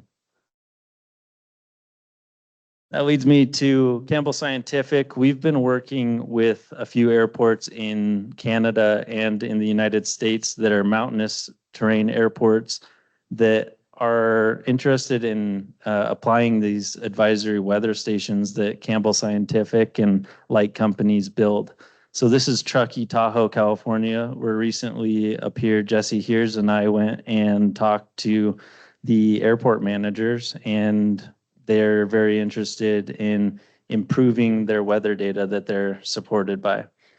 So on the field, they have about 100-year-old weather station. Is that what we concluded? Yeah, about 100 years old. And then they have about a 20-year-old AWOS system on the field. And that is providing good enough data, but recently they've really expanded their operations and they're bringing Southwest and other airlines into Truckee, Tahoe to necessitate their travel. And that leaves them with just their old rudimentary weather station. And then again, I put a yellow star on their ski mountain there that includes an advisory weather that they can pull data from, but they're not doing a whole lot with it. And one of the problems they're facing is that they are not having very good reliability on their air traffic getting in, because once they take off from California or from the Midwest, once they get to Truckee, Tahoe, they have had significant weather changes. And that's due to the lake effect, because they're so close to Lake Tahoe right there. And then it's also due to the fact that they're so close to the ocean that they're getting oceanic weather. And so we were talking with the airport manager and saying, well, why don't you put something up on that ridge line that's an aviation weather system that you can pull advisory weather from? And although this isn't a complete and total solution to the problems they're facing, I think that it's a pretty interesting possible solution that I just wanted to share with you all, that we can hopefully apply and work together to improve approach safety and airport safety in lots of environments. So that's my short time. Thank you guys very much. Welcome to Campbell.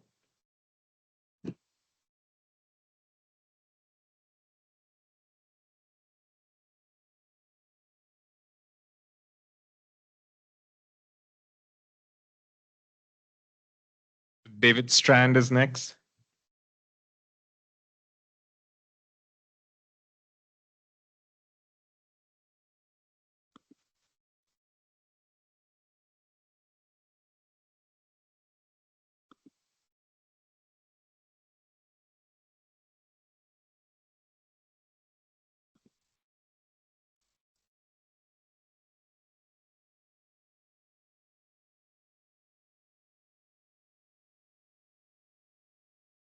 Thanks, Puva.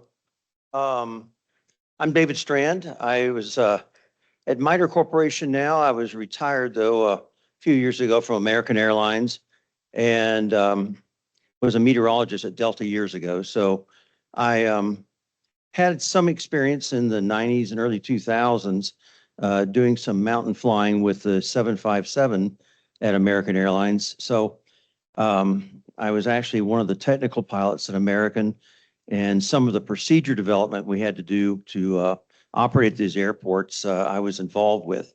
So I just have a couple of examples here I'd like to go that might be interesting to you. I found it very interesting, Bryce's Aspen experience. Aspen Airport actually came to us because we were flying at several Colorado ski resort cities, and they wanted us to fly a 757 to Aspen. And so we had our operations engineering department, which does a lot of the procedure development and performance for the airline, look at it. And they said, well, it's good news. We can fly a 757 into Aspen, Colorado without a whole lot of issue. We can probably carry about a half a load of people. It holds 190, so we could carry 80 or 90 people. The bad news is to have all the considerations you have to have for taking off from there. We could only carry about 20 people out of there. So the Aspen population would surely increase if we were operating there. But we never could find it a way to do it economically viable. But you really had to have a more maneuverable airplane like what Bryce was flying there at, I'm sorry, SkyWest, right? Okay. I want to make sure I didn't give the wrong competitor there.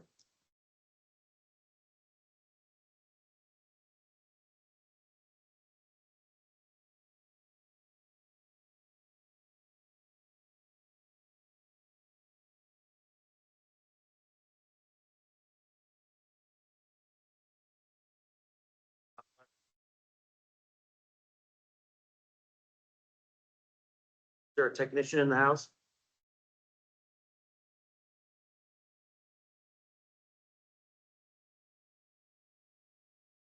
Fortunately, this rarely happens in the airplane.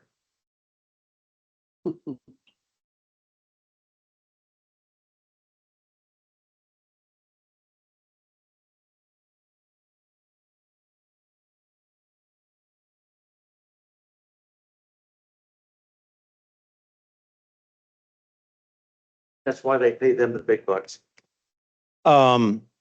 Just a note here. I did start my flying career in light airplanes and general aviation. Have 3,000 or 4,000 hours in light single and light twin engine airplanes.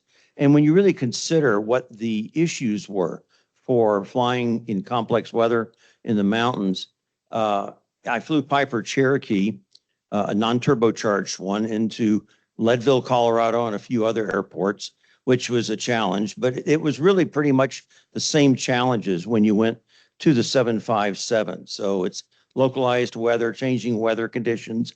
Performance is a big thing. A lot of people think a jet's got a lot of performance.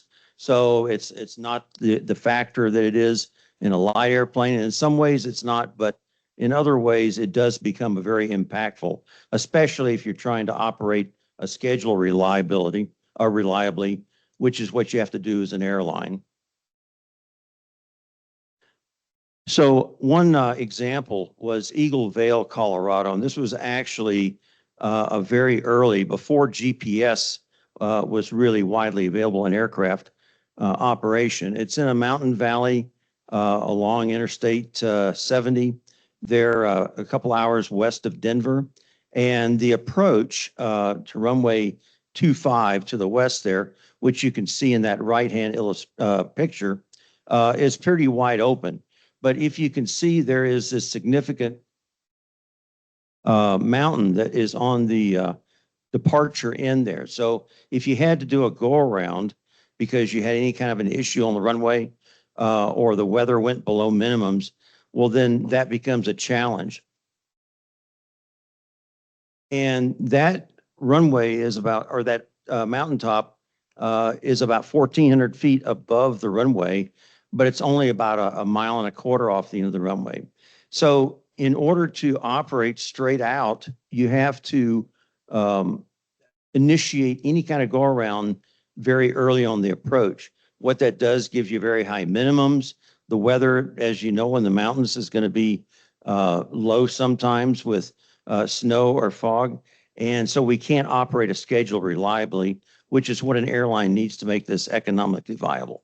So the answer is to come up with a left turn right off the end of the runway that goes out to the southwest. And with that, we can program the flight management computer with a series of waypoints that will take you off in instrument conditions to the southwest safely.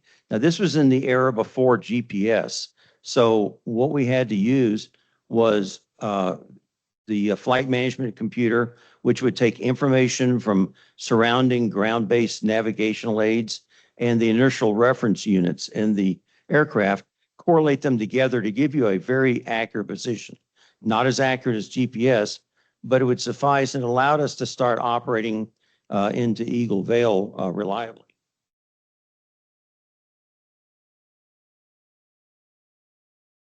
So after you make that left turn, well, then you have to be able to make a turn back towards the north in that valley there. And it was a very groundbreaking procedure that was made much easier here about 10 years later when we started getting GPS in the aircraft. One other thing that I wanted to bring up was proximity of weather stations that would provide similar what the weather was in the surrounding area. And back when I used to fly in there in the 90s, the next closest airport was Aspen, which was 25 miles to the south, but it was not very representative because it was over a mountain pass. And like Bryce mentioned, it was tucked away in a valley that opened up to the south. So I started looking around here last week, and there was an airport that appeared to be an airport 25 miles to the west. in the same area there. And I thought, well, that would probably have similar weather. And I pulled it up and the weather was very different. And it was called Sunlight. And it was a METAR. And I thought, well, I don't remember any airport named Sunlight that was off to the west. Turns out it's an AWOS 3 and it's sitting on a mountaintop at 10,400 feet. So it's part of the weather camera system, but if you pull it up as a METAR on the Aviation Weather Center website, it looks like just another METAR. So it's not exactly representative of Eagle Vale, which is down in the valley there at 6,500 feet.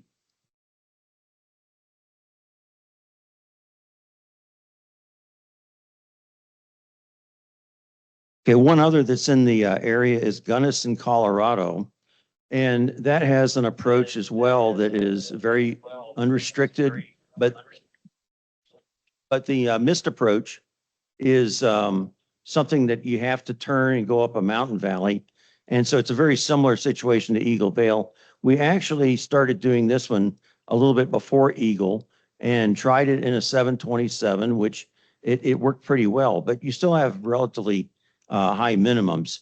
Once GPS came in and we were able to really thread the path between the mountain ridges, well, then we were able to get our approaches down to 300 or 400 foot of above the ground. So it became much more reliable than in these approaches here.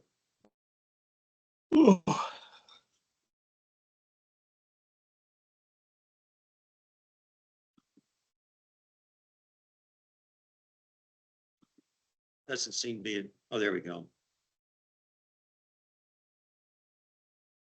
That bottom, the one on the right there is the example of the GPS and what you can do with that and how you can make a nice curved approach and therefore be able to really thread the needle between the terrain. And just two other quick examples I wanted to show that had some interesting characteristics. Quito, Ecuador is right up nestled in the mountains there, right on the equator of South America. And the old airport that closed about 10 years ago had some interesting challenges to it. There is just to the west there, you see that big orange area. That's a 16,000 foot volcano. And right in the center where there's a small circle there is where the airport's located. It's literally 5 miles east of this volcano. So if you're landing to the north, well, then you can have a fairly straight in approach, but you have to cross a ridge line. And if you look on the very right side, faintly, you can see the runway there on the right side of that picture. And then off to the left is looking south. And there's a ridge line that's poking up above the mountains or above the clouds there. That ridge line is about 1,000 feet above the runway, but it's only 4 miles from the end of the runway. So when you fly over it, you actually get within 900 feet of the terrain. And then the terrain opens up below you again as you get closer to the airport. So you have to have some awareness that this is it's going to cause your ground radar on the airplane to look like you're going to be descending right into the ground. But what you're doing is you're crossing that ridge line. So it takes some awareness ahead of time to know that this characteristic's there.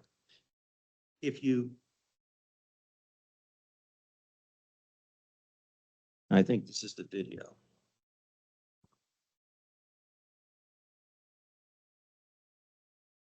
Yeah, this is just a video of the area. And it was really to point out the localized weather that you can have. You got one METAR at the airport, but there's lots of areas where clouds will form that go right down to the ground. And because of that, landing to the south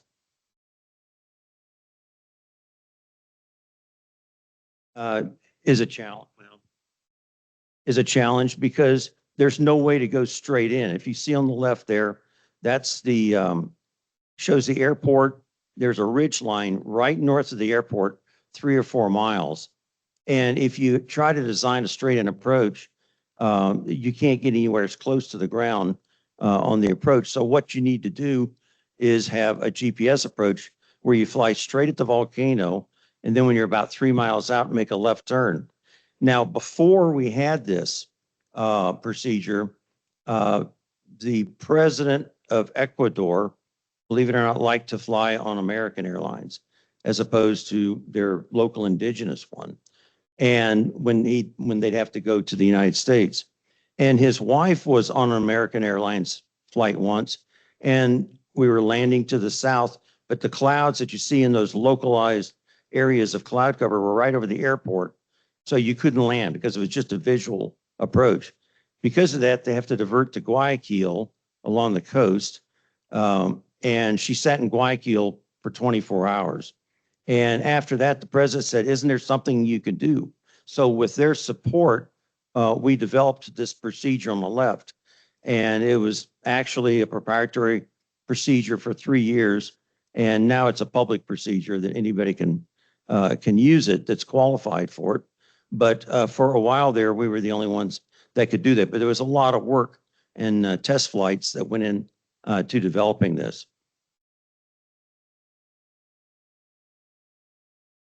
The last airport I wanted to point out was La Paz, Bolivia, and some of the different things that we may not normally think of in flying into an airport that's at 13,300 elevation. Now, this pales in comparison with the gentleman this morning that we're talking about flying to the Himalayas, but this is the highest paved airport in the Western Hemisphere. It used to be in the world, but there's a couple in Tibet that China has now that are higher.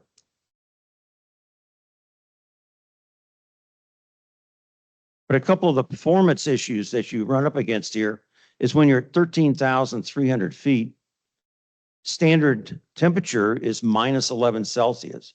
I'm sorry, 11 degrees Celsius. So, minus 11 degrees Celsius, which is 11 degrees Fahrenheit. And so anything above that is a degradation from the baseline performance that the airplane was designed for. Again, fortunately, going in there, you can go in with a fairly good load of people. We normally take off and go to Santa Cruz, Bolivia from here. So we normally don't have a full load of people anyway. So takeoff performance from an aircraft capability standpoint can be a factor, but it normally is not. It's a 7 a.m. departure, and so it's still cool.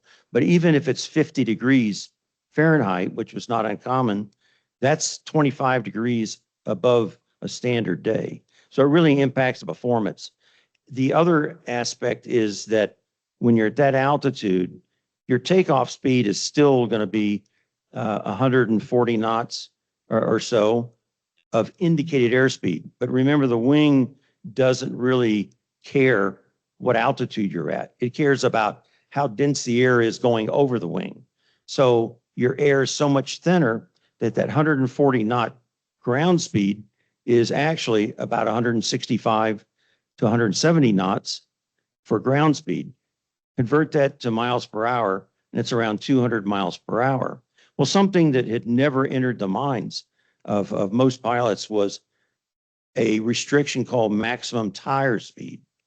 And actually, the tires on the aircraft are rated for a maximum speed. And it really never comes into effect until you start flying here. And the maximum tire speed for the Boeing 757 at the time that we were flying them was 205 miles an hour. So all of a sudden, what you never have to think about becomes a performance consideration. How do you reduce that takeoff speed? Well, it either has to be a little cooler, but if you're in the morning, it's probably going to be warming up, or you have to leave cargo or people behind. So you have to plan this ahead of time, that's going to be a consideration as well. So it just shows that it's not always about the weather. We rarely have a weather problem there, but it's something that temperature can come into an impact much more so than you normally see. So just a couple of takeaways for us to consider. Same things. This is a lot of repeat with all of the other discussion in the last couple of days. Weather information availability. Both, are there enough METARs around? The closest METAR to Quito was 75 nautical miles away. So you can't get a lot of localized reports there. And they certainly don't have a weather camera system in Ecuador. Rapidly changing conditions, localized effects, which Quito showed very well. Winter weather and icing, performance, ATC radar coverage. That became an issue at Eagle, Colorado, because there's no radar coverage. So that means that if an airplane's coming in for an approach on an instrument flight plan, nobody else IFR can operate to be on approach to land there until that airplane has landed, reported on the ground. So all of a sudden you can end up with many delays. And in recent years, on a Saturday, there's as many as 8 different airlines that operate multiple flights. American alone had a flight to Eagle Vale from Miami, JFK, Dallas, Fort Worth, San Francisco, and I believe there was one other on Saturday. So American alone had a half a dozen or more flights. So you can end up with significant delays. And of course, training and special qualification. For all of these, like Bryce mentioned, with Aspen, you have to have special training and special qualification. So anyway, that's all I've got. Probably only what 30 minutes over.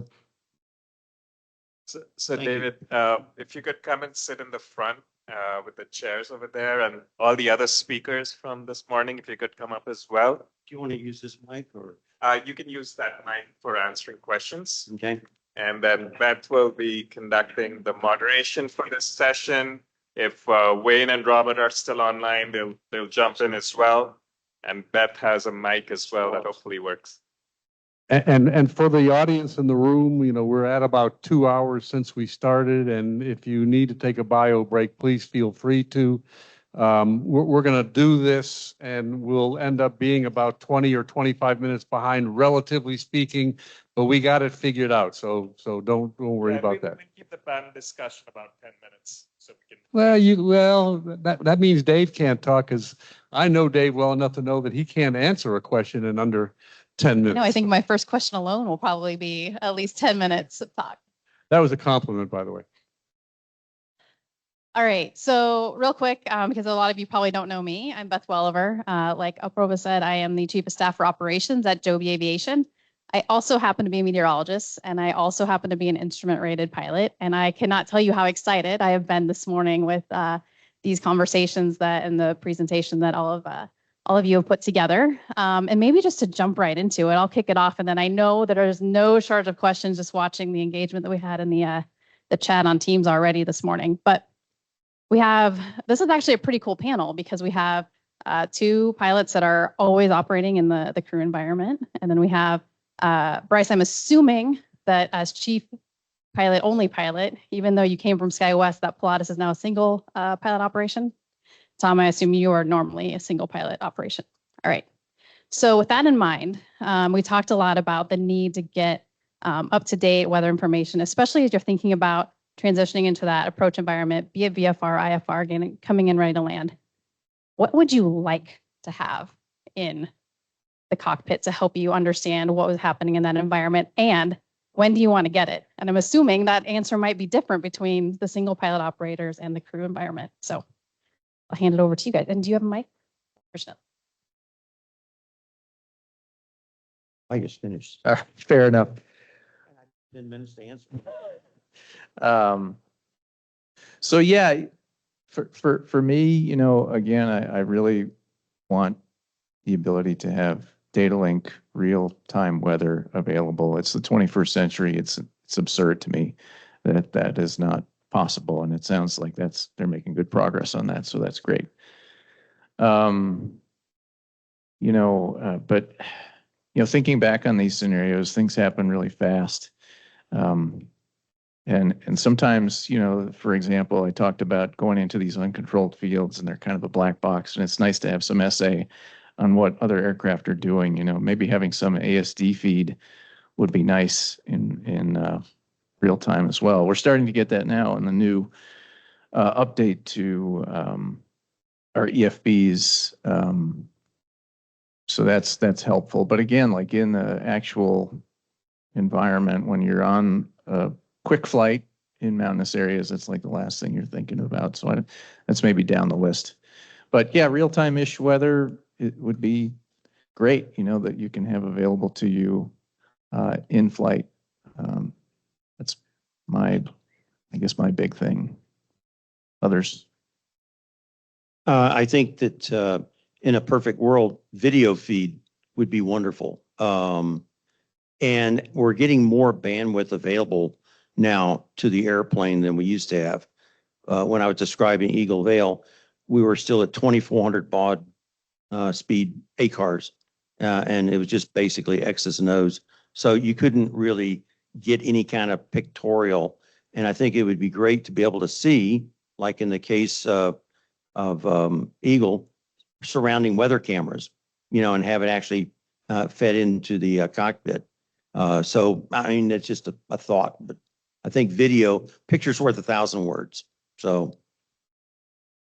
I'm in agreement with both captains, and real-time weather data would be very excellent to have in the cockpit from a flight planning perspective. What's really piqued my interest this week has been the 3D weather mapping. I'd like to see that come to fruition and have that as a tool readily available for me to use for my flight planning and forecasting. Yes, more weather, particularly prior to takeoff, to make a, again, go, no-go decision.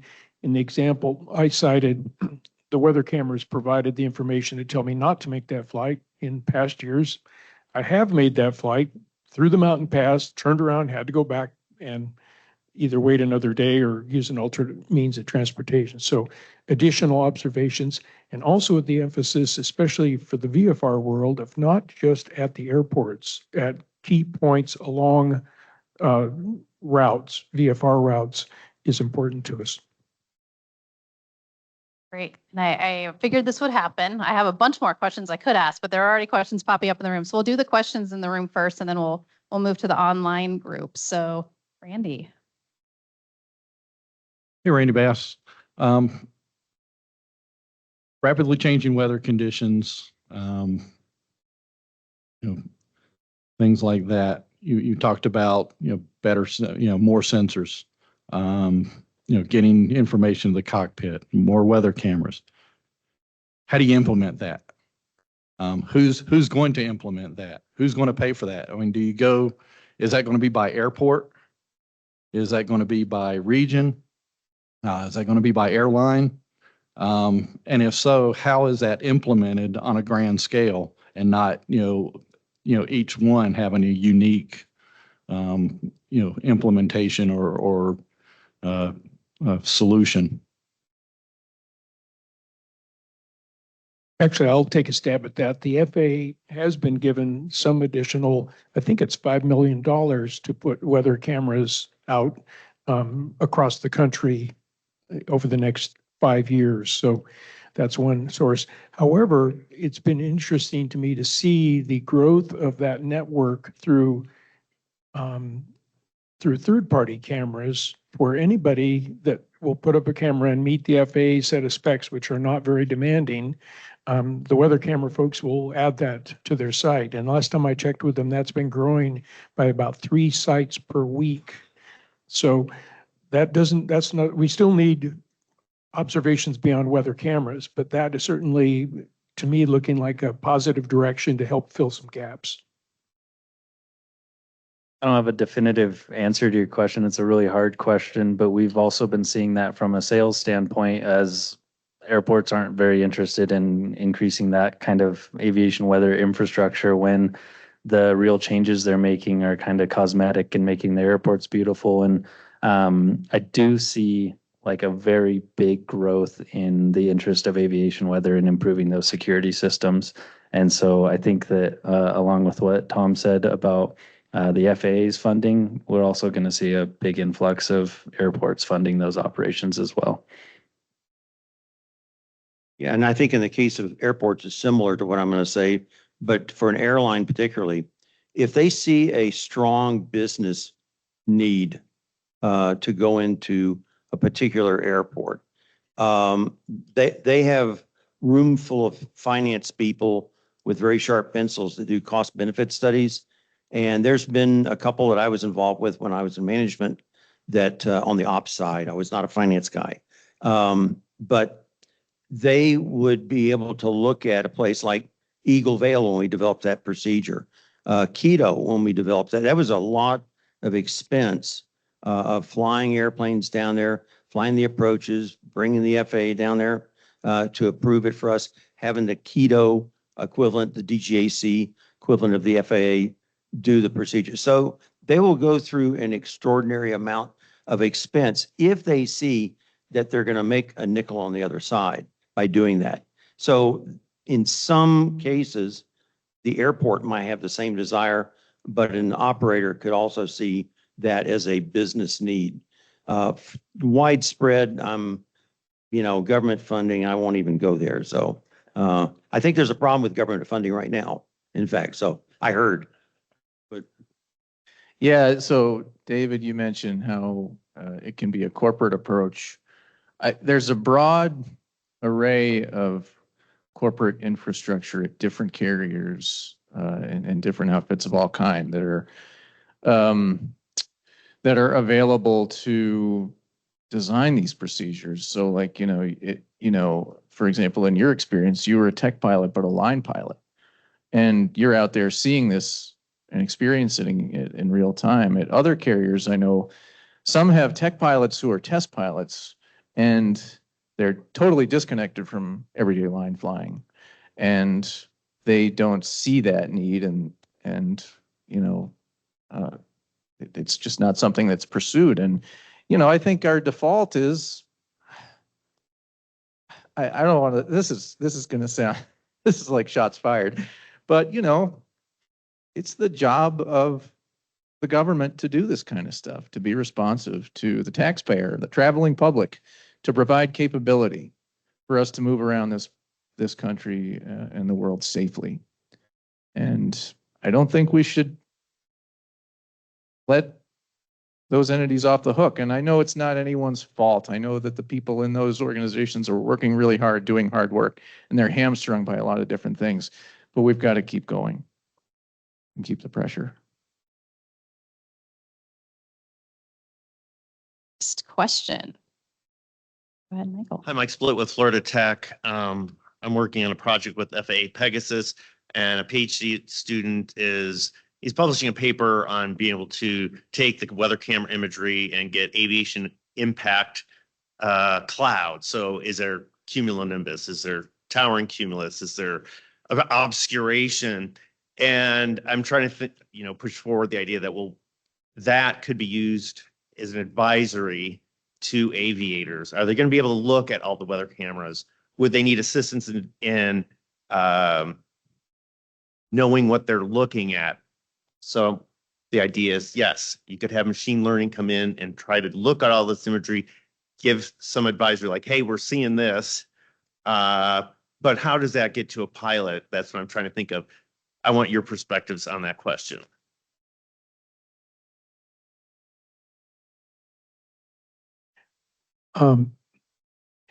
I think the most important thing is the picture's worth 1,000 words. So yes, we can do some like the VIA program to try and estimate visibility from the images itself. But to me, the only way that's going to work is if the image is provided along with whatever derived product comes from it. Now we are starting to see ForeFlight has now integrated weather camera images into their app. Of course, there still is an issue with connectivity to the airplane in flight, but presumably that through time is going to improve. Once, from my perspective, once I leave the ground, I can talk to flight service. Flight service has access to the weather cameras. They can convey to me in words what they're seeing on the cameras. That's not the best and doesn't milk the most information out of it, but that nonetheless is a mechanism that's in use today to make that data available. So my guess is that through time, as connectivity to the aircraft improves, we'll have that better access. But again, I'm looking at it primarily initially as a, do I take off to make that flight, or is it better to sit on the ground? And I know a number of the commercial operators have expressed that they have saved a lot of money by being able to not waste time going out, turning around, coming back, and knowing that conditions were good enough they could actually complete their mission. Yeah, I think it varies depending on the type of operation, right? So I love the VIA product conceptually because it can supplement or it can maybe substitute for visibility in a METAR or an AWOS type system. Again, in a Part 121 environment, things are happening fast and we're going. You know, we might not get in, we'll come back to Denver or wherever we're coming out of. But I want it to be integrated into our usual suite of products. And that's a Part 121. That's a difference in 121 operations than GA Part 91. I think where you'll run into issue with implementing that into, from a pilot's perspective, is that without it implemented into like our normal scan, it's not really legal for us to use that information to make decisions while we're flying. And so we're using the systems that are tried and proven to make our go and no-go decisions, wherein that information that you're providing is really interesting, but it's not necessarily useful once we are airborne. Yeah, just to tag on to what Bryce said, it's a really good point, because forward field of vision, is an important consideration, especially when you're in the critical phases of flight, which is where you might need to look at something like this, more readily. If it's on our EFB, that's great and it's good to see. But once you're flying the approach, you can't be pulling the EFB out, or your EFB, depending on your operation, may be tied up with the approach plate on it or something, depending on how you do things. Now, Boeing, I know on the 787, and I think they had an option on the 777, has a forward field of vision EFB capability in one of their multi-function displays, but it's not a real common thing yet. So, but that is, and especially when you start getting in the GA world, your real estate on the dash there is kind of limited. So, there's only, we're into that even in the large transports, but on a smaller GA airplane, the instrument panel is only so big. Unless you have a little 3-inch screen, who could see that? So anyway. Can we move to Chandler's question? I think Chandler right now is the last one in the room, and then we have a couple online, so we'll make sure to get to those as well. Thank you. Yeah, Chandler Zook, Embry-Riddle. I just, especially after hearing Tom's presentation, but I think it was kind of a motif of all of the entire section, or the session, I should say, was like, this is a case for FAA cams to like make the return to CONUS.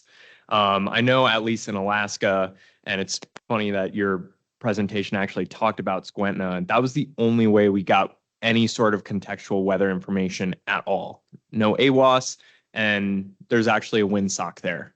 That was it.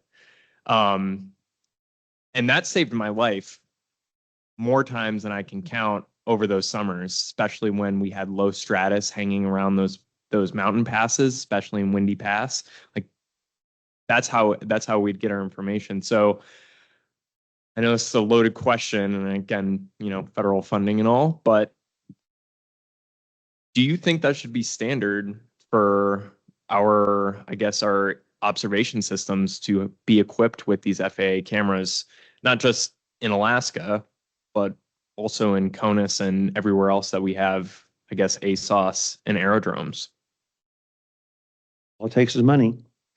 So is that, I should point it down a little bit. Do you think that is a worthwhile investment on top of other priorities, right? 'Cause we've heard a lot at this conference that there are a lot of priorities there, including infrastructure and all.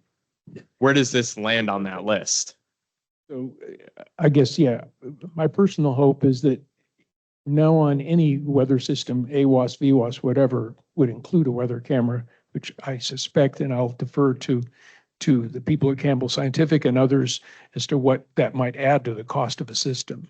But when you look at the value added of that, yeah, to me, it only makes sense to actually include that as part of the package. I think the standardization question is really hard from a supplier's perspective, because where is it essential and where is it not? Because like I fly out to like Kearney, Nebraska, and it's just completely flat. Can I just jump in Yeah. real quick? So we had a quality control example from Mike's, from Professor Splitt's quiz yesterday, where we had 5 different aerodromes reporting fog, low visibility, and then we had one where it was 10 in a million. I feel like from a quality control perspective, that's a really easy, I guess, quality control metric to be like, let's just check the weather cam and see if there's fog there, or see if it's rolling in on the camera. So I didn't mean to cut you off, but I feel like that's, even in like Lincoln, Nebraska, of course, you're not going to be worried about mountains over there.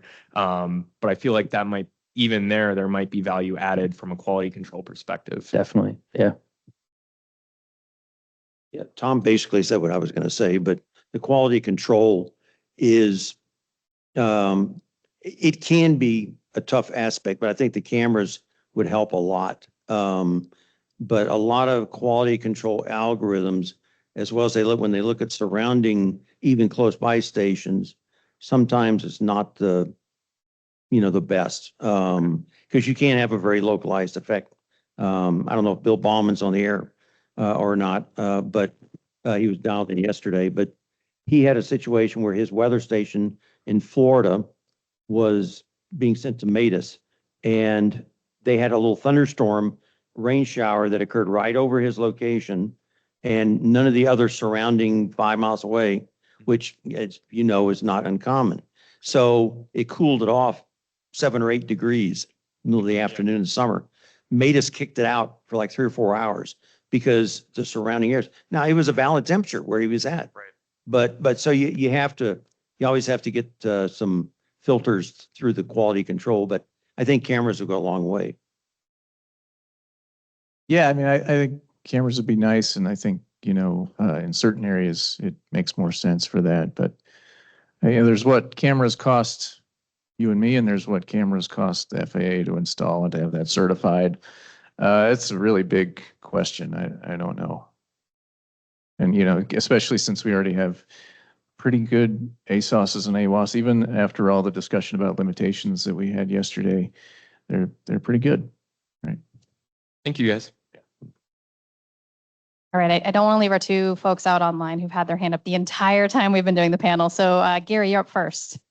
And Okay, Gary, you're limited to a question of 20 words.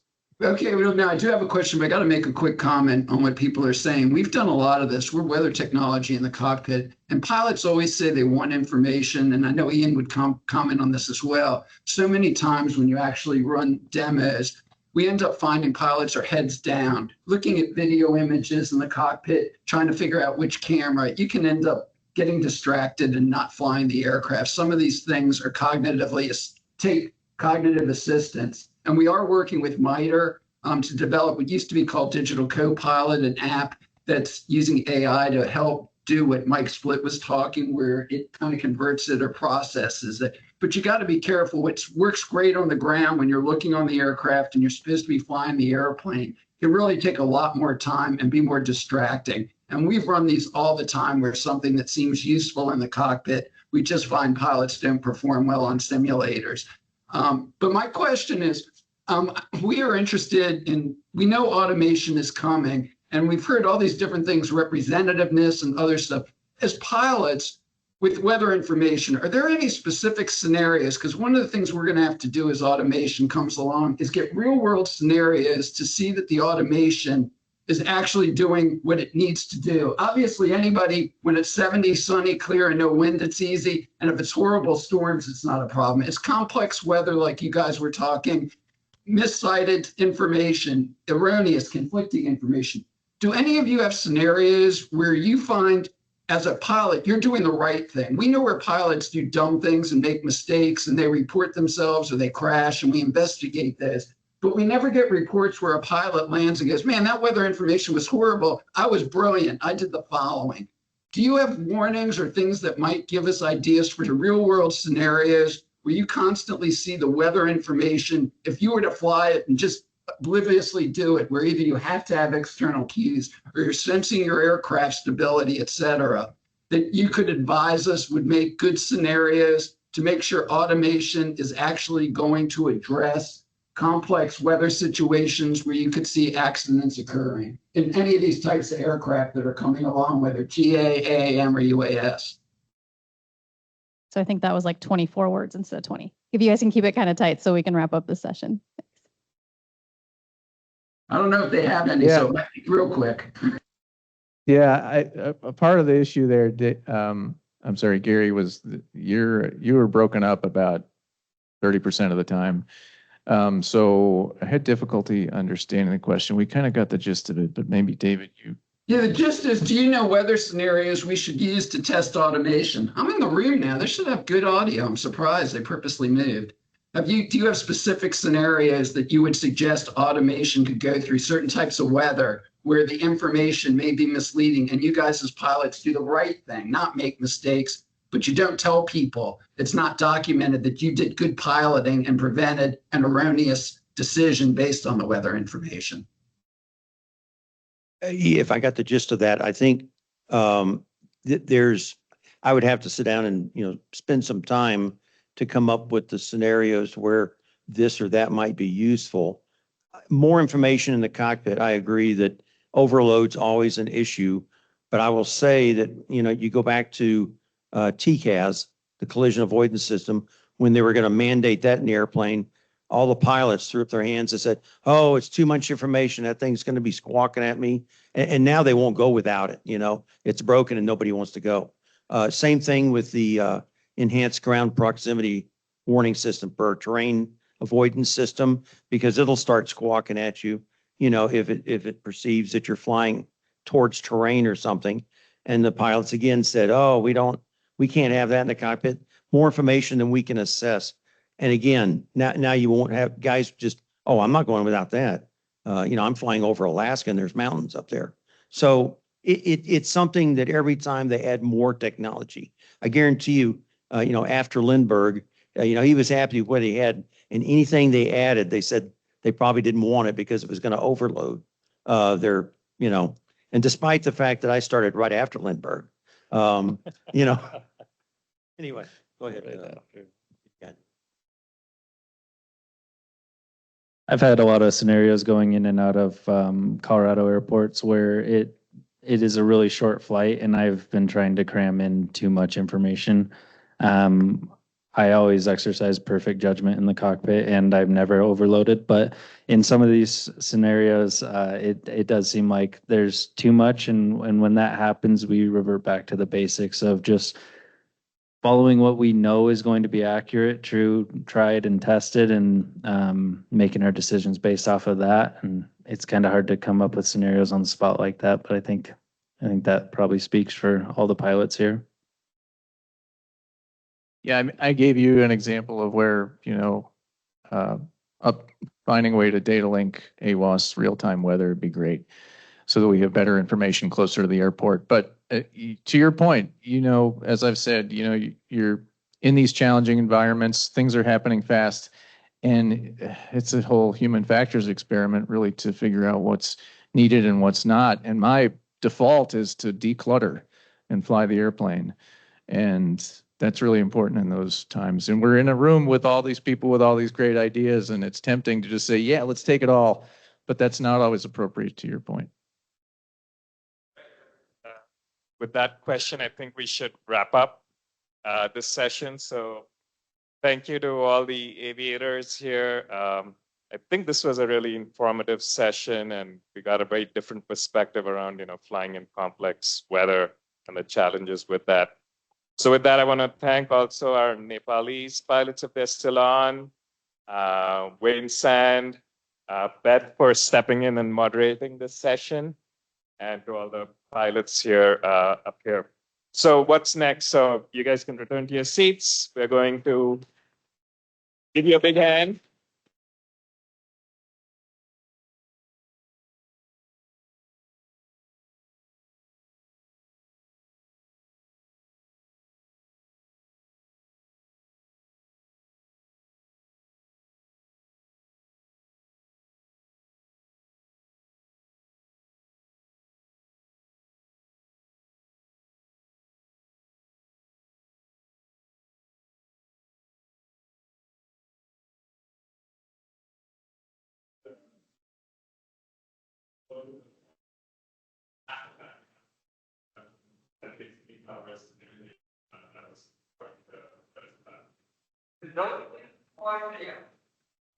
Before you all run for the bathroom, I would like to make an important announcement here, particularly for those that are members of the American Meteorological Society. You should have gotten an email in the last couple of weeks or so for the election for the president-elect and also council members. And we have a wonderful opportunity to actually get one of our members here onto the council of the AMS, which is really a voice providing guidance.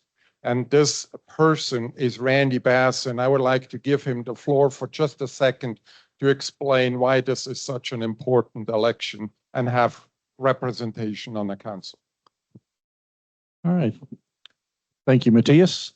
So raise a hand, who here is an AMS member? I expect every one of you to vote. And realistically, I'd like you to vote for me, but at least vote.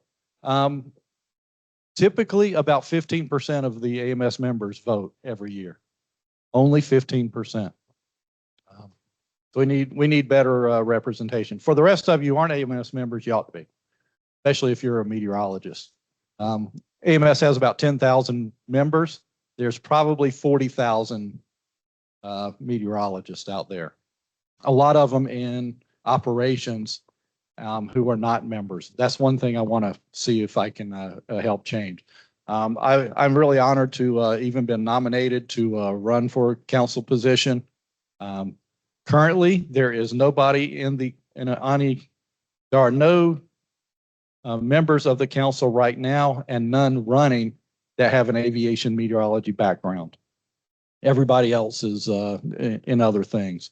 So, if I'm honored enough to be elected, I'm really going to look out for the aviation meteorology community. Another area that I think is woefully deficient is the military. With the exception of John Lanici, there's no former military folks on the board now. And I'm the only one running who has a military background. So I also want to look out for that group. And guess what? Most of them are most of our military folks support aviation, and that doesn't matter whether they're Air Force or Navy.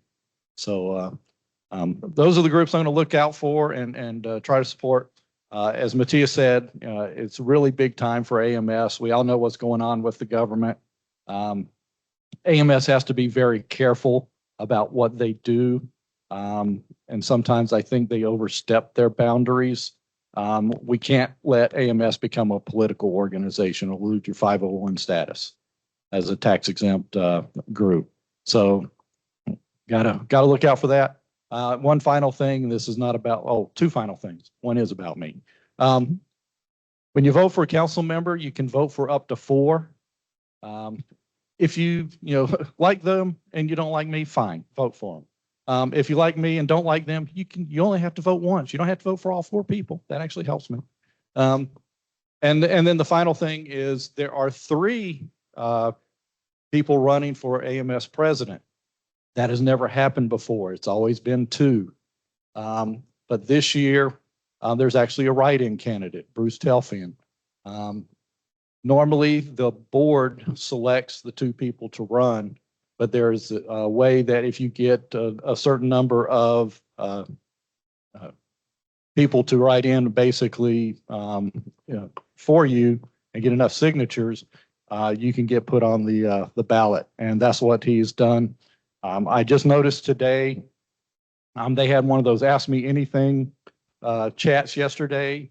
If you are an AMS member and you get the AMS Focus email, they actually submitted all the questions and answers from them yesterday. I encourage you to look at that. There's some really good answers, realistically, from all three candidates.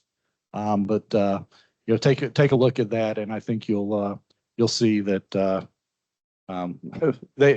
one of them stands out above the others, and I'm not going to say who. So with that, I really appreciate it. What? They actually can vote through November 26th, so you still have about 5 weeks, 6 weeks. Thank you, Matthias. Thank you, Randy. Yes. So to wrapping up Randy's comments, please vote. This is important to be heard, and your vote is the voice that you can give to the next candidates that get elected. And so now we are in the break, and we get back, what, in about 10 minutes? 11:10. Okay, thank you.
I'm on the engineering side of my program office, DC. So I come here to saw the weather programs of my clients. I kind of try to learn their side of the house. A lot of terminology and pulling my head for just trying to learn to speak their language a little bit.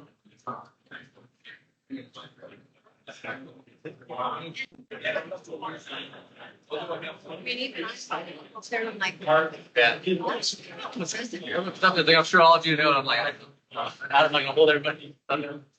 So it's good. It's my third FPAW. I presented the first one a year and a half ago, and basically data availability for a new weather program, convergence, but for weather data. Yeah, so Doug gave a presentation so yeah, it's kind of be a sponge, learn what I can, just fly on the ball. I don't do much hardware. It's more on the software side. You see, basically again, data exchange and state availability, right? So depending on what organization you're with. what's available, and how to make it available, money goes back there. But it's good to see because it's a driving need for a lot of these like data sets that aren't available now. I can go back to push for it and say, hey, look, actually, there's a big use case for a lot of these, and even like Campbell Scientific, they want to get connected in. We're gonna have to jump through hoops, get some people do all that. If it's going to help drive a lot of these programs and you know, enhance the stats and yeah. Yeah, sure.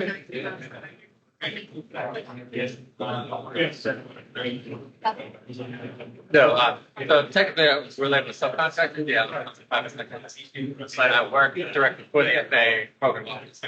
So basically, yeah, they fund me, but I'm not spending. So I'm basically like the intermediary between a lot of the vendors and contractors and the FAA side of the business. It's a good thing like a they paid my bills. So no bills to a company. Yeah, well, we ran into that issue a couple months ago where bills weren't being paid, so we got stopped work saying do anything that's not directly tied to a government program until they pay it. I guess with the new system, the new hoops I got to jump through. Things were taking a little bit long, like, oh, you can pay this and that, but I guess we weren't risking it, so.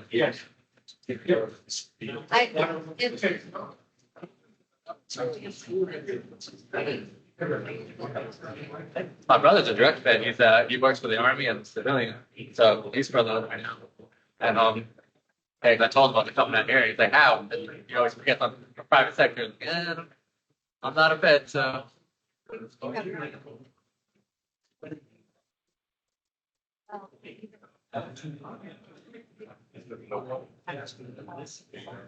Okay.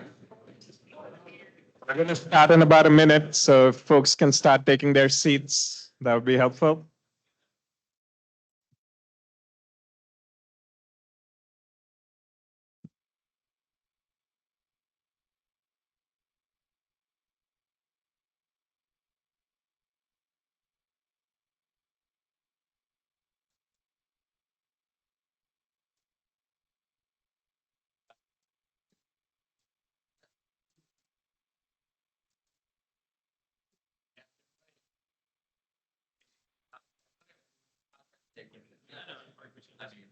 Something I can use like both of them to handle it. I have a conflict. I can't make that. I got a lawyer piece that I can tell. No. That I cannot do that because I'm not going to get what I need.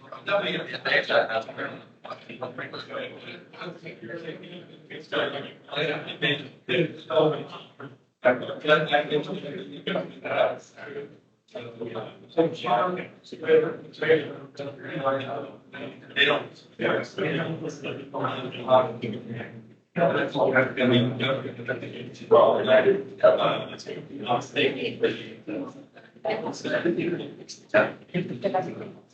Being in the middle now, that's not yeah. But pocket part. It is 11 years. Never knew like the organization. Now I'm going to inside being. Here. All right, we're going to kick off the first presentation here. Randy, you want to do a quick introduction? Okay. Choose that one.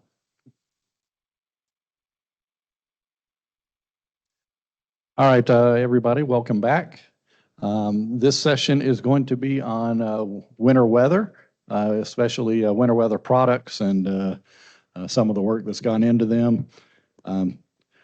We have 4 speakers scheduled, but this is one of those where the shutdown really did kind of affect us.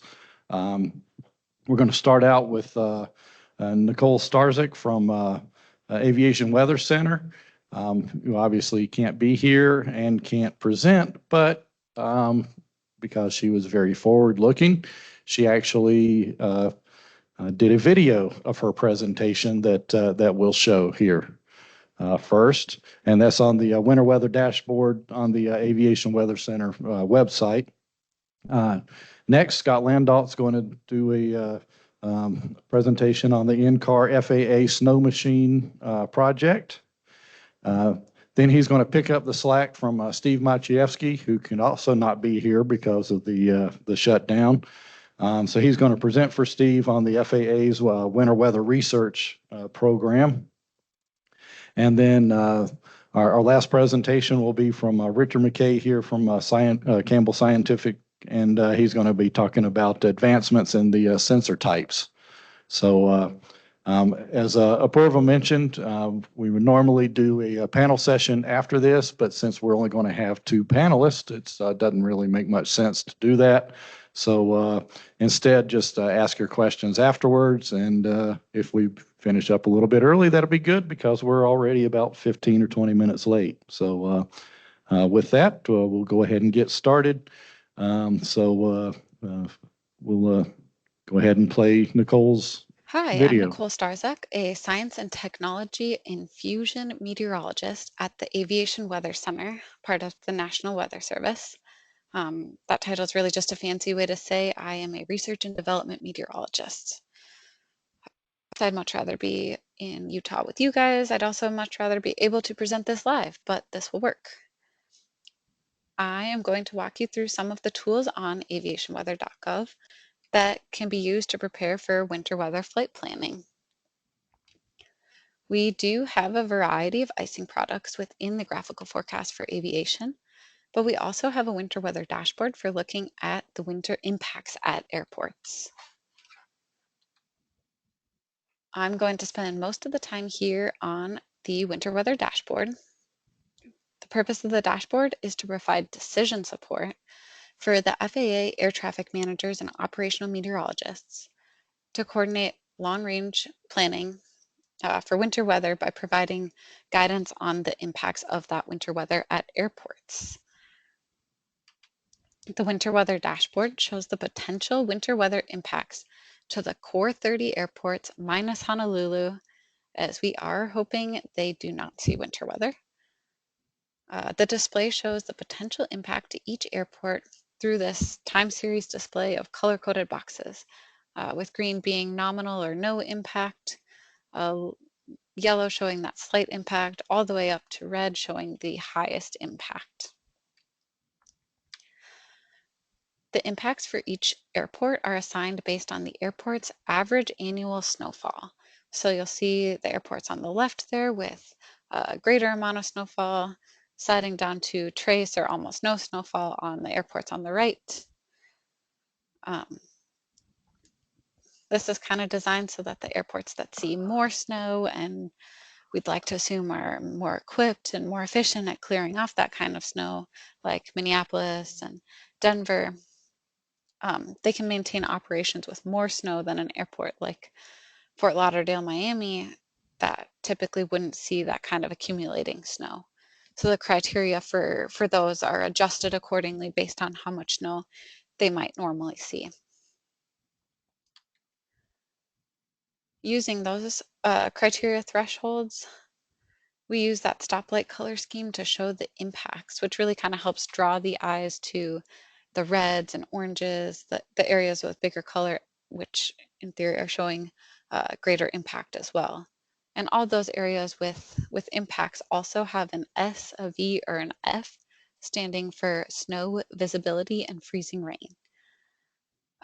This helps, identify what the cause of the impact color is, which you can keep digging into a little bit farther to get more information.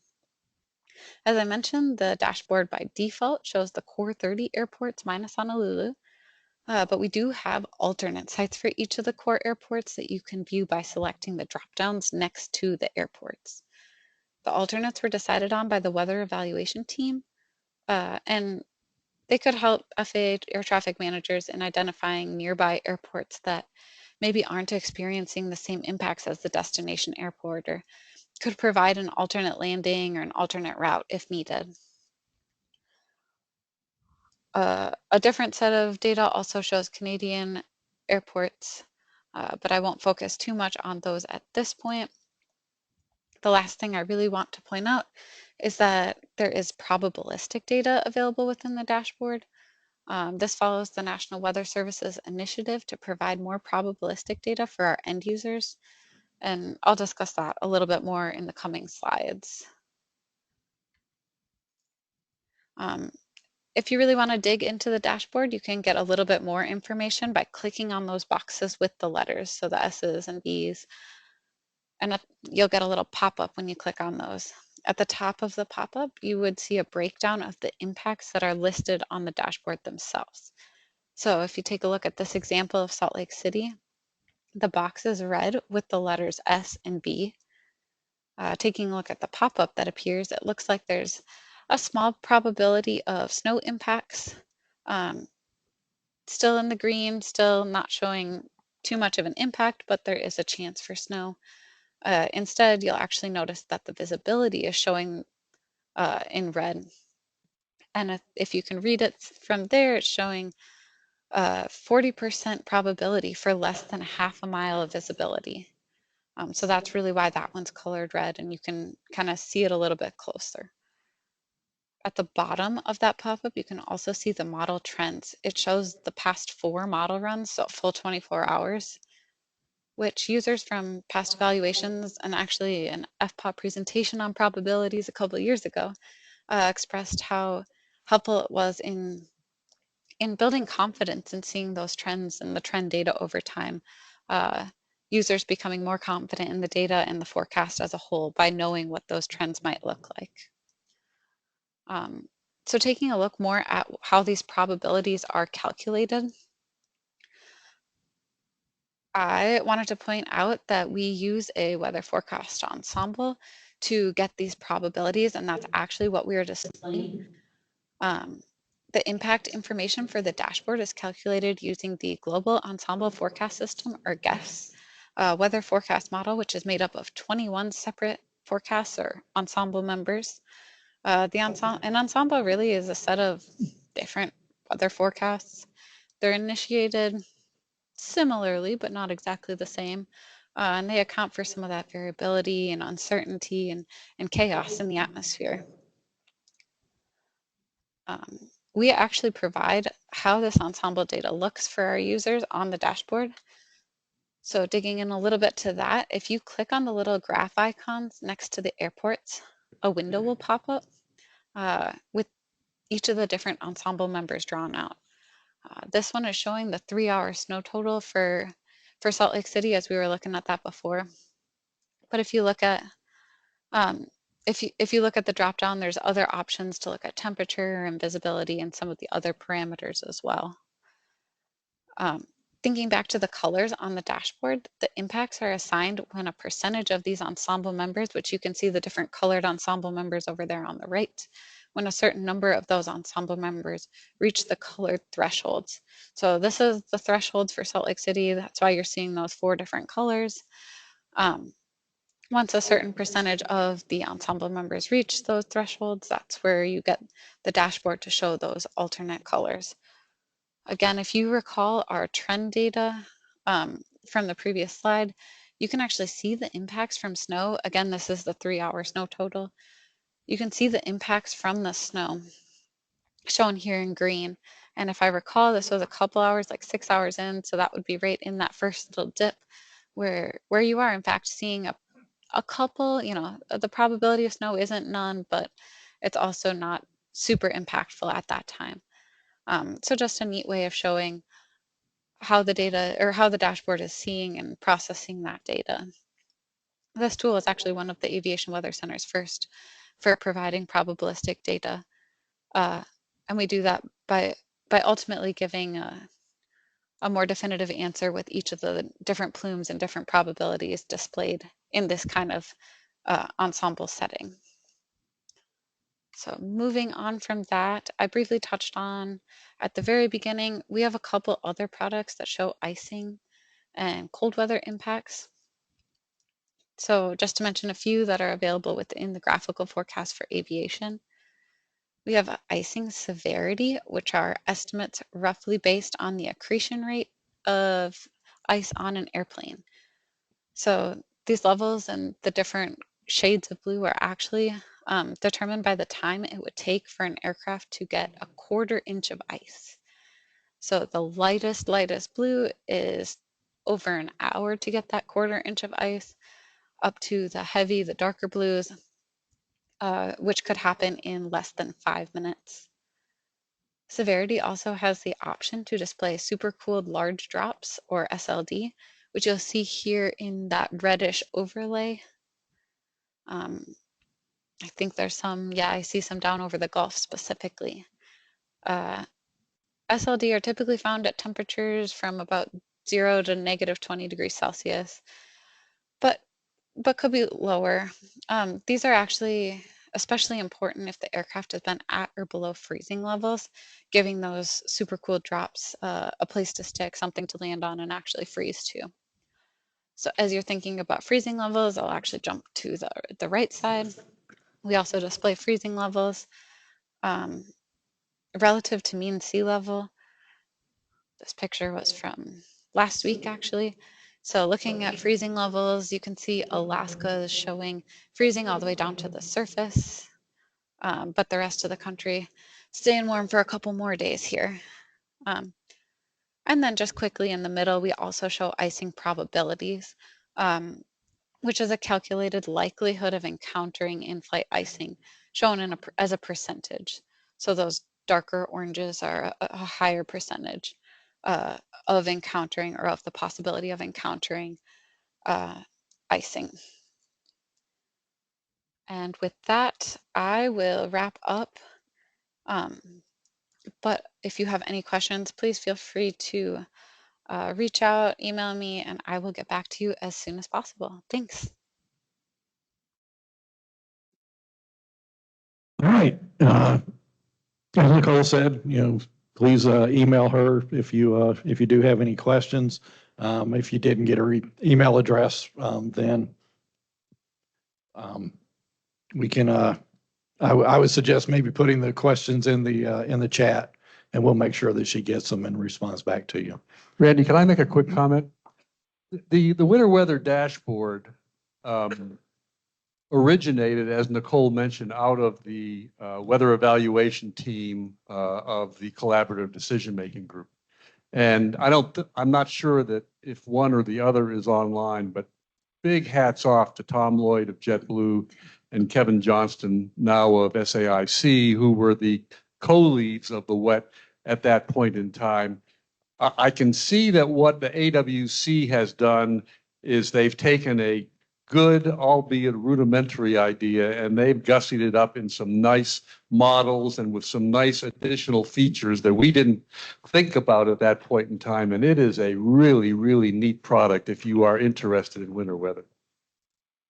And also hats off to FPAW, because she mentioned a lot of the inputs and a lot of the things that they did were directly from a session that we had a couple of years ago at FPAW, and provided some great feedback for them. Yeah, I heard that, and my heart started going pity-pat at that point, that there was a shout out.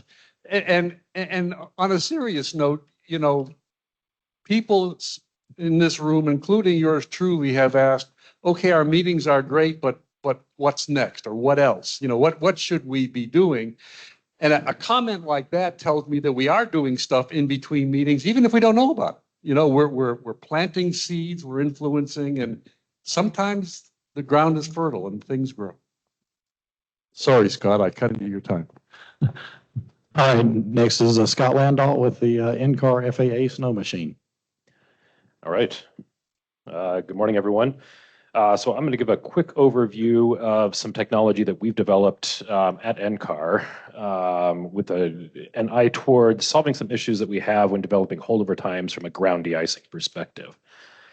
So the way that holdover times right now are developed for aircraft de-icing and anti-icing fluids is typically done outdoors, but there's problems in doing it outdoors. You can see the test setup that's used there in the photo, but when you set it up outside, especially if you have light snowfall rates, these fluids can last 1 to 3 hours in some instances. And you can imagine over the course of 1 to 3 hours, you can get dramatic changes in snowfall rate. Your air temperature can change, your wind can change.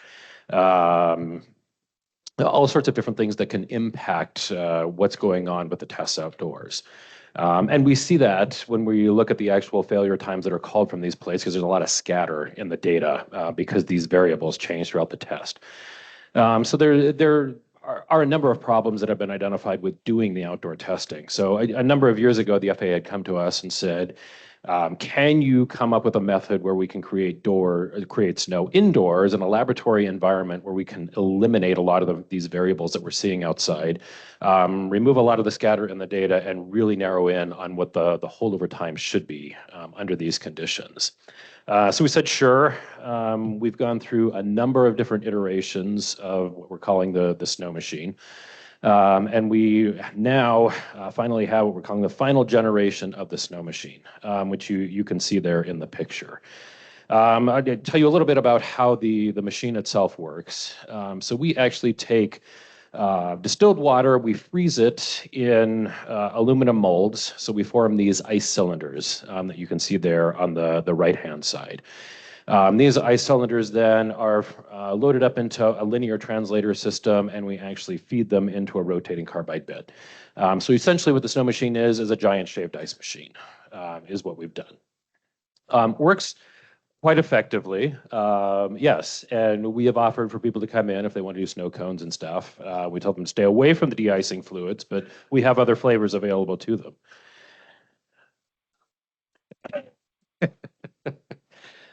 In terms of the snow creation itself, so you can see a little bit better close-up shot of what the system looks like there on the left-hand side. We've got the ice cores up against the carbide bits there. We have variable AC drives where we can actually control the speed that the blade spins at. And then in the movie that you see on the right-hand side, you can see the quote snow that we are actually generating with the machine. So one of the nice things about the machine is the size distribution also varies naturally in the machine itself. So we don't get with just one size from this. We get a variety similar to what you would see outdoors. And similar to outdoors, in the relatively warm temperatures that we can test at, like around 0, we can get relatively large flakes, which you would expect outdoors.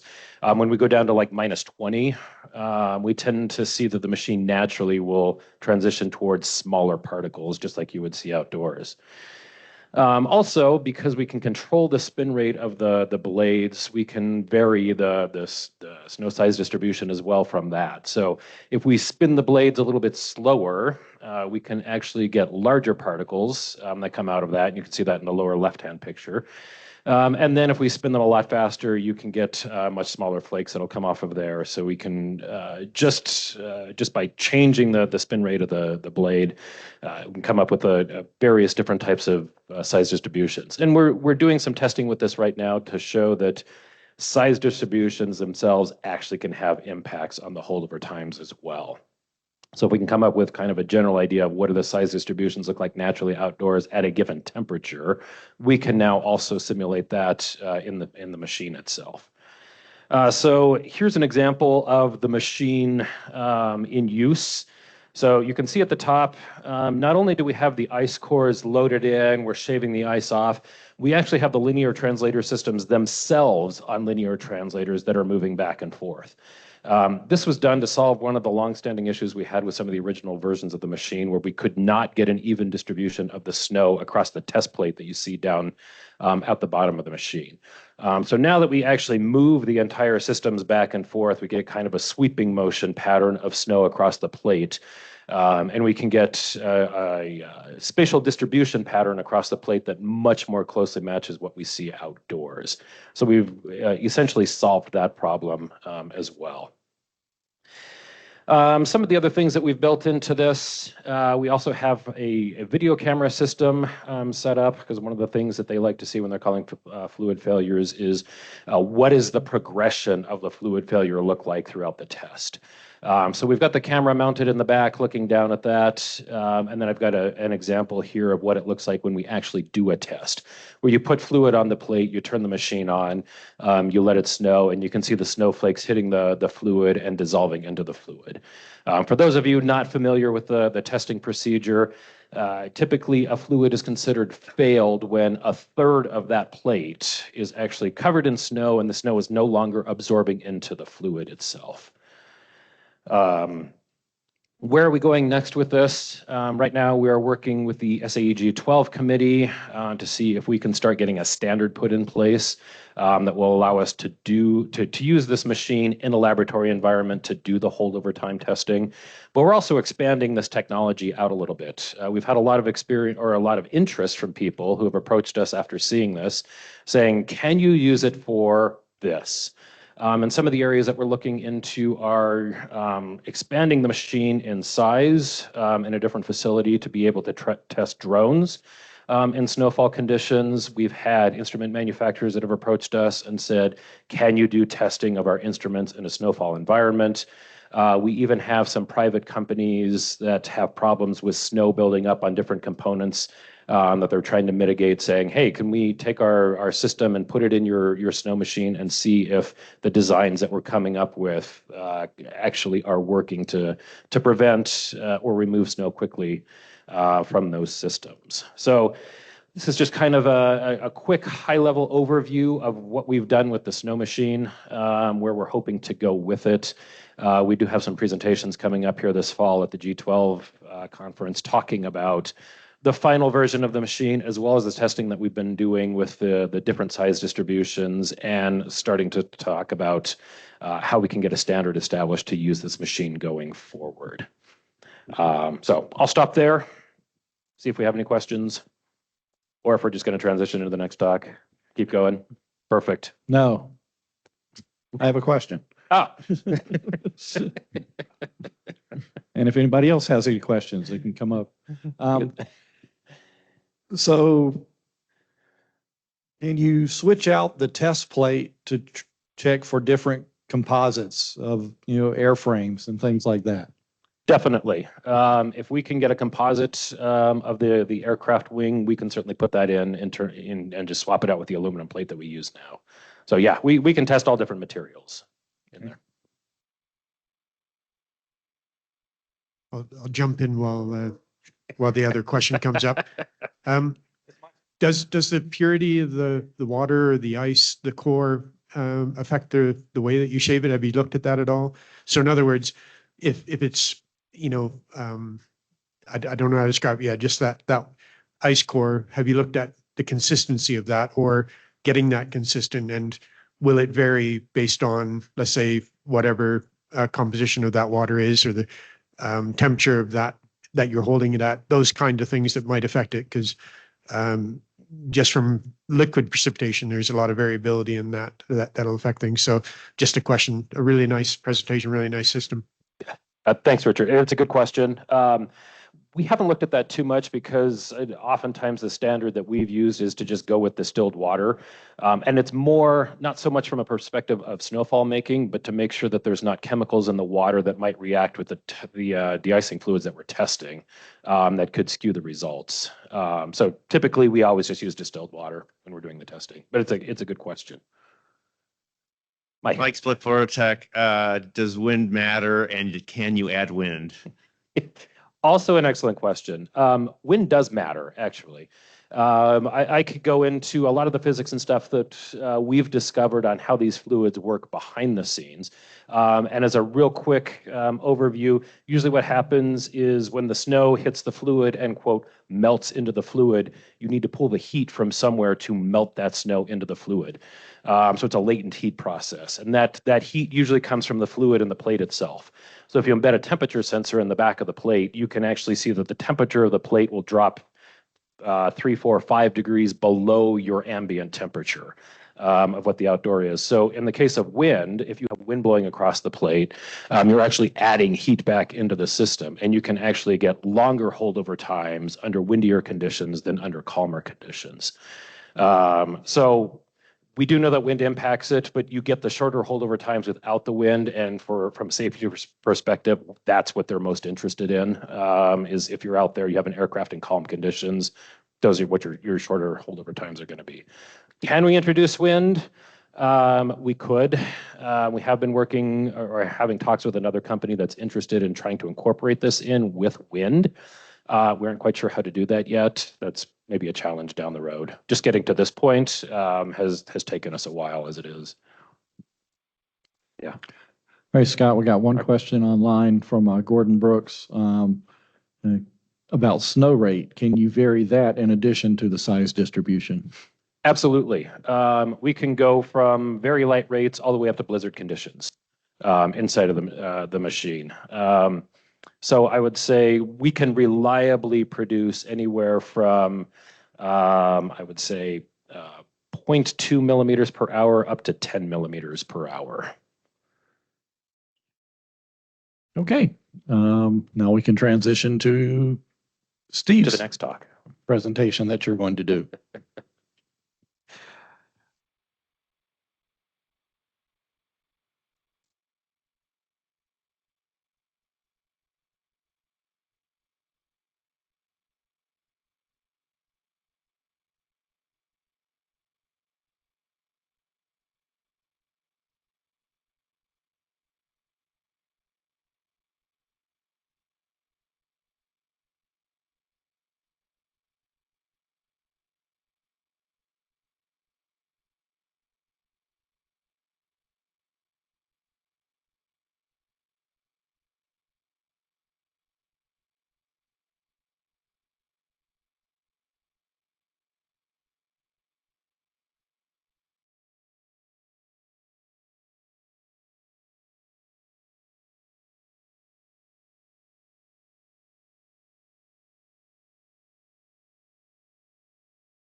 You all hear me online now? Yeah. Okay. Perfect. Okay. Back up here really quick for those of you online. This is a project that's been going on for a little while now. One of the first things that we did, just as a little bit of background, back in the mid-2010s, was evaluate the current state of the art of the present weather systems that were available on the market at that time. So we did a very big field program where we deployed these sensors at sites around the country and even in Canada, in Newfoundland, where they get some particularly nasty weather. And in addition to that, we had set up some cameras looking at targets that were constantly recording video that was kind of our ground truth. So anytime there was precipitation, we could go back, look at the ground truth video. The human people could say this was the precipitation that was occurring at this time, and then compare it to what the sensors were saying. So based on that, we went back with some recommendations. We came up with the standard requirements for these sensors to report ice pellets, drizzle, which includes freezing drizzle, and up to 3 simultaneous precipitation types that could be occurring at the same time. One of the results that came out of that under the current status that we have right now, so the AWOS-C is taking what we've done. They have procured now a new present weather sensor that will be going on those particular systems. They will be operating those sensors right now in legacy mode, which means even though they have the capability of reporting more than just rain and snow, they're only going to allow them to report rain and snow. And one of the reasons for that is we need to do some work on the algorithm behind the scenes to allow it to report more accurately the other precipitation types individually and in terms of a combination up to 3 different types. ASOS is kind of following along the same path. They and the FAA have come back and recognized that we need to work on these algorithms.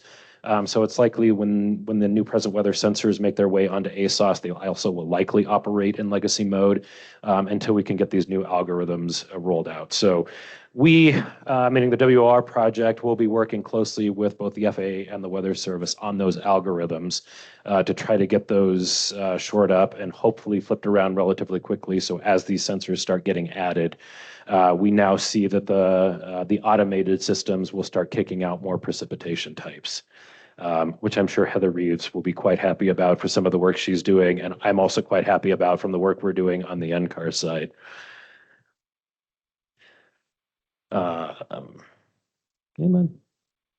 There we go. Just a quick look. This is the weather observation pad that was used in Atlantic City for a lot of the work that we were doing out there. We have continued to work with them to maintain that site. We do have some upgrades planned for that in the coming year as well.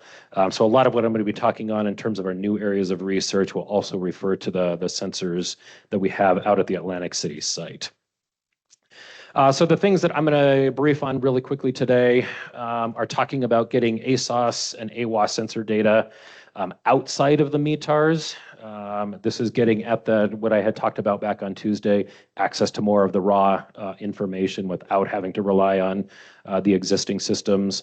Talk about runway rain rates, which I know is not exactly a winter weather topic, but it is an area that we're working on right now that is likely of interest to certainly some of you. And then talk about the precipitation intensity for up to 3 simultaneous precipitation types. So in terms of how we get access to the sensor data from ASOS and AWOS, breaking that stovepipe system, as they say, one of the things we are looking at is the LTE routers, or the cellular modems, essentially is what they are. Putting those in place along with a conversion application system or a CAS device. So the images that you see down in the lower right-hand corner are what are called a CAS device. These devices are actually now being installed on a number of ASOS systems across the country because a lot of the phone companies have been coming back saying there's no longer a mandate for us to maintain the old dial-up lines, so we're going to shut them down. So without having to go back and completely redo the entire communication interface with ASOS, we're now taking these CAS devices, hooking them up to a cellular modem and popping them in place of those phone lines. So they can take the serial input coming out of those systems and simply transmit them over the phone line. And we still have access to the original system using new communications without having to do any major adjustments to the existing communication systems on ASOS and AWOS. The other nice thing about these systems is they also can handle serial input. So you could actually take these CAS devices and you can put them in line in between the sensor and the data acquisition units, and they will sit there and listen for the data coming from the sensor, and they can take the data from the sensors, the true raw data. So for my talk on Tuesday, that means you can get the 5-second temperature data or the 1-second wind data and start transmitting those out to a completely different location without at all interrupting the data that is being transmitted regularly from the ASOS systems back through the main NAS themselves. So we've been doing testing of this out at the Atlantic City testbed as well.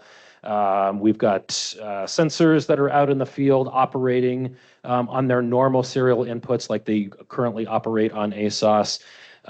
We've been breaking those connections by putting in Pearl devices, which can convert the serial to an Ethernet line.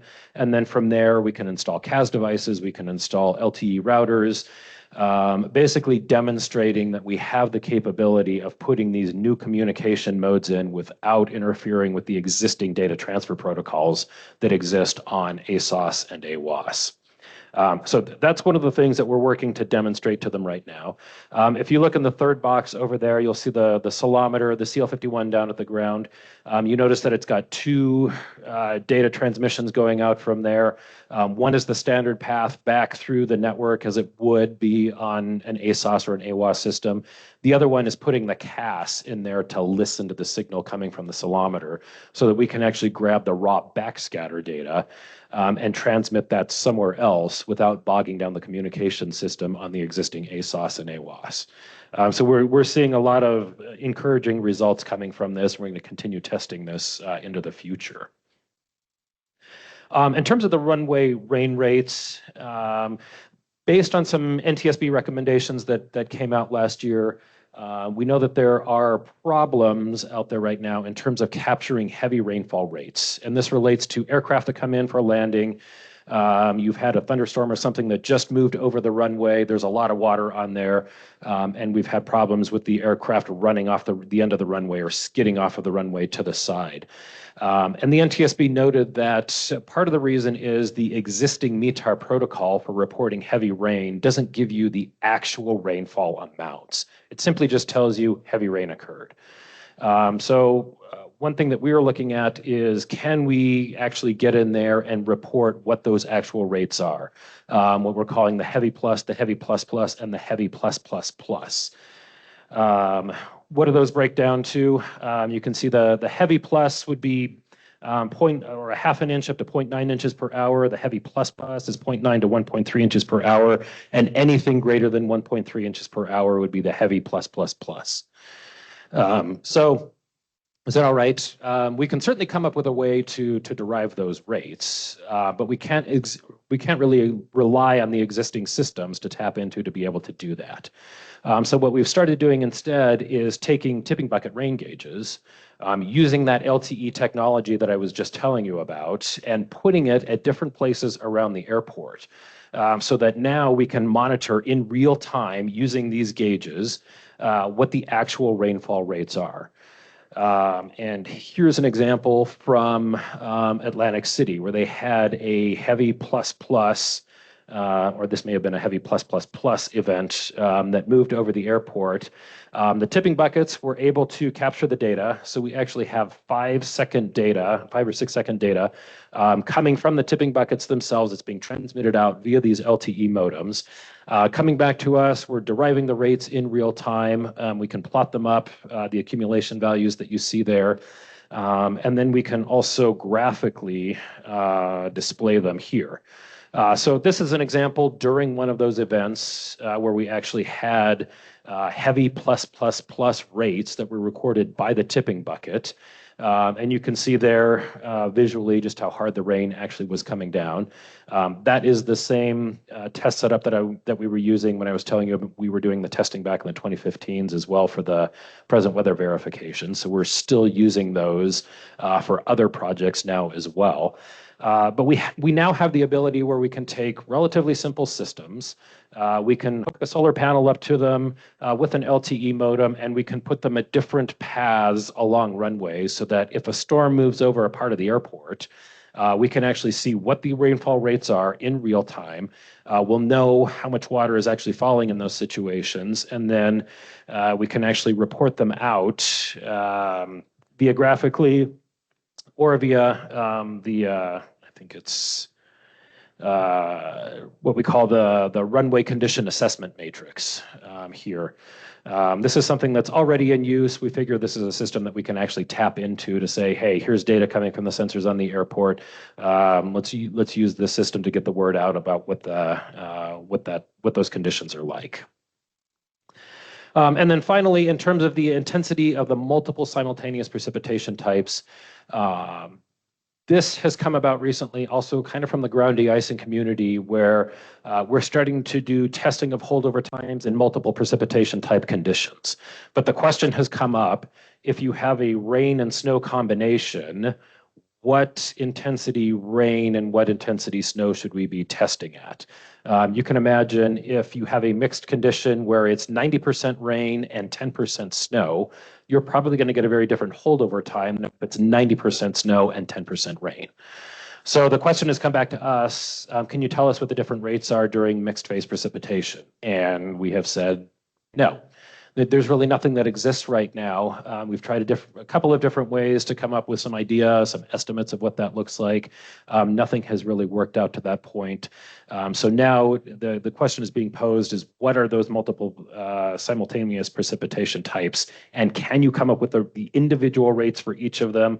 And from that, then a combined precipitation amount from those rates. So for the upcoming winter, one of the things that we want to start looking at is putting some of these present weather sensors out, putting a suite of other sensors out, weighing gauges, the freezing rain sensor that's used on ASOS, and other sensors, parsibles, distrometers, those types of things, to see if we can start answering this question of when you get mixed phase precipitation type, what is the individual intensity of the different precipitation types, so that we can start helping answer that question. These are some of the other roles that we have, or things that we plan to address as we start moving forward more with this program. There's a lot of different things there. There's a lot of interest in what we're doing, especially in terms of improving observations, more from a winter perspective, but also, as I said, dealing with a lot of these rain issues. One of the things with the rain issues that we are hoping to do is actually take these tipping buckets and start deploying them at an active airport. Florida would be the obvious choice because they get a lot of these thunderstorms that will only move over a portion of the airport. So we'd like to see if we can get access to one of the airports down there to instrument along the runways, put some of these sensors out and demonstrate in real time that here you go, here's what the conditions look like, here's what you can expect on your runway.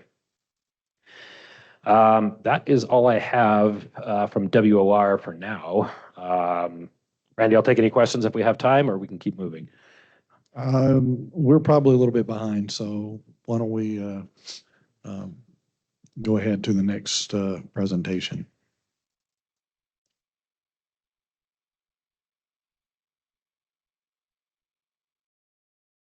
And our next presentation will be from Richard McKay.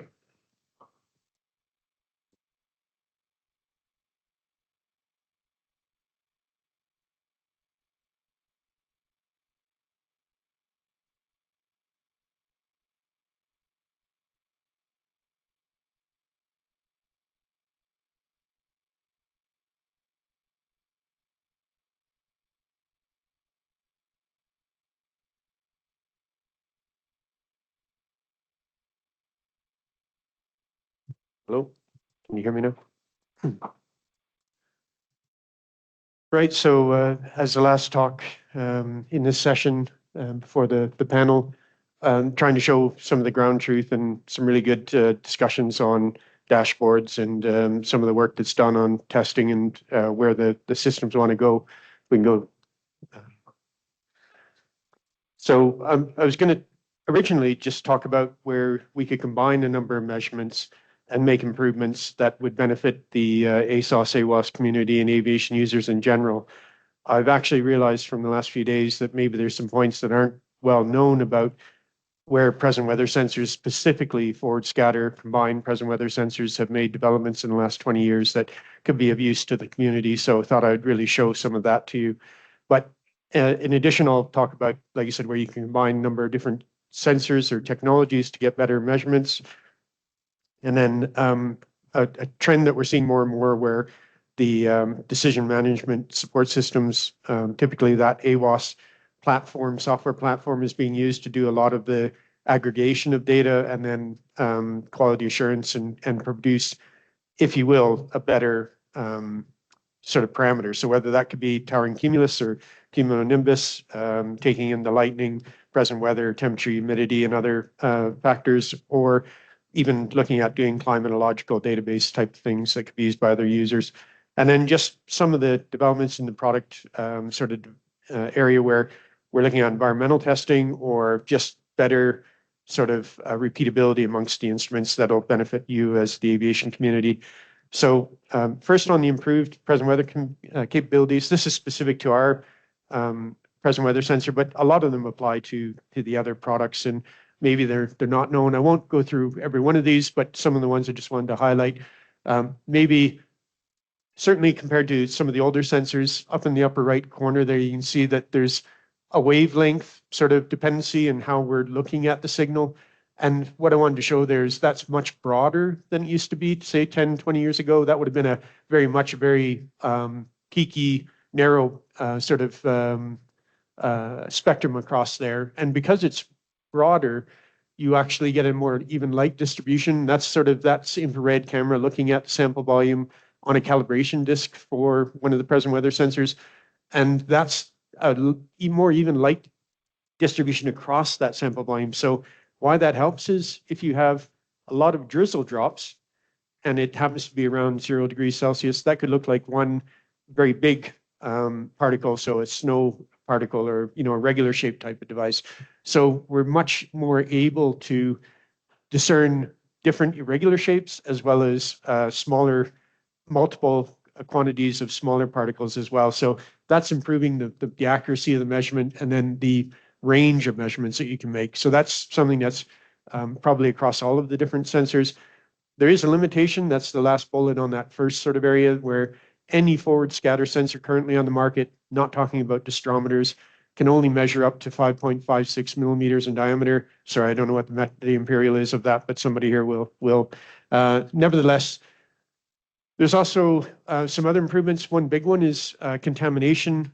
All of the manufacturers compensate for contamination, especially for the aviation market, but may not be known that now there's actually a really nice feature where you look at, is the light being scattered outside of the sample volume, or is it actually being, because what you do is you make a certain number of measurements a second, and then you have a sort of a housekeeping cycle that's in your measurement period. And in that housekeeping cycle, you're not making an active measurement of the present weather anymore, but you're scattering light inside the optical heads, and you're looking at the signal, and how does that known amount of signal you're transmitting come back to a receiver within that housing. And if you see that signal coming back in, then we've actually been able to say, hey, that's a solid contaminant because it's not scattering the light outside of the window and therefore reducing the amount of light coming in. It's actually scattering all of that intensity back.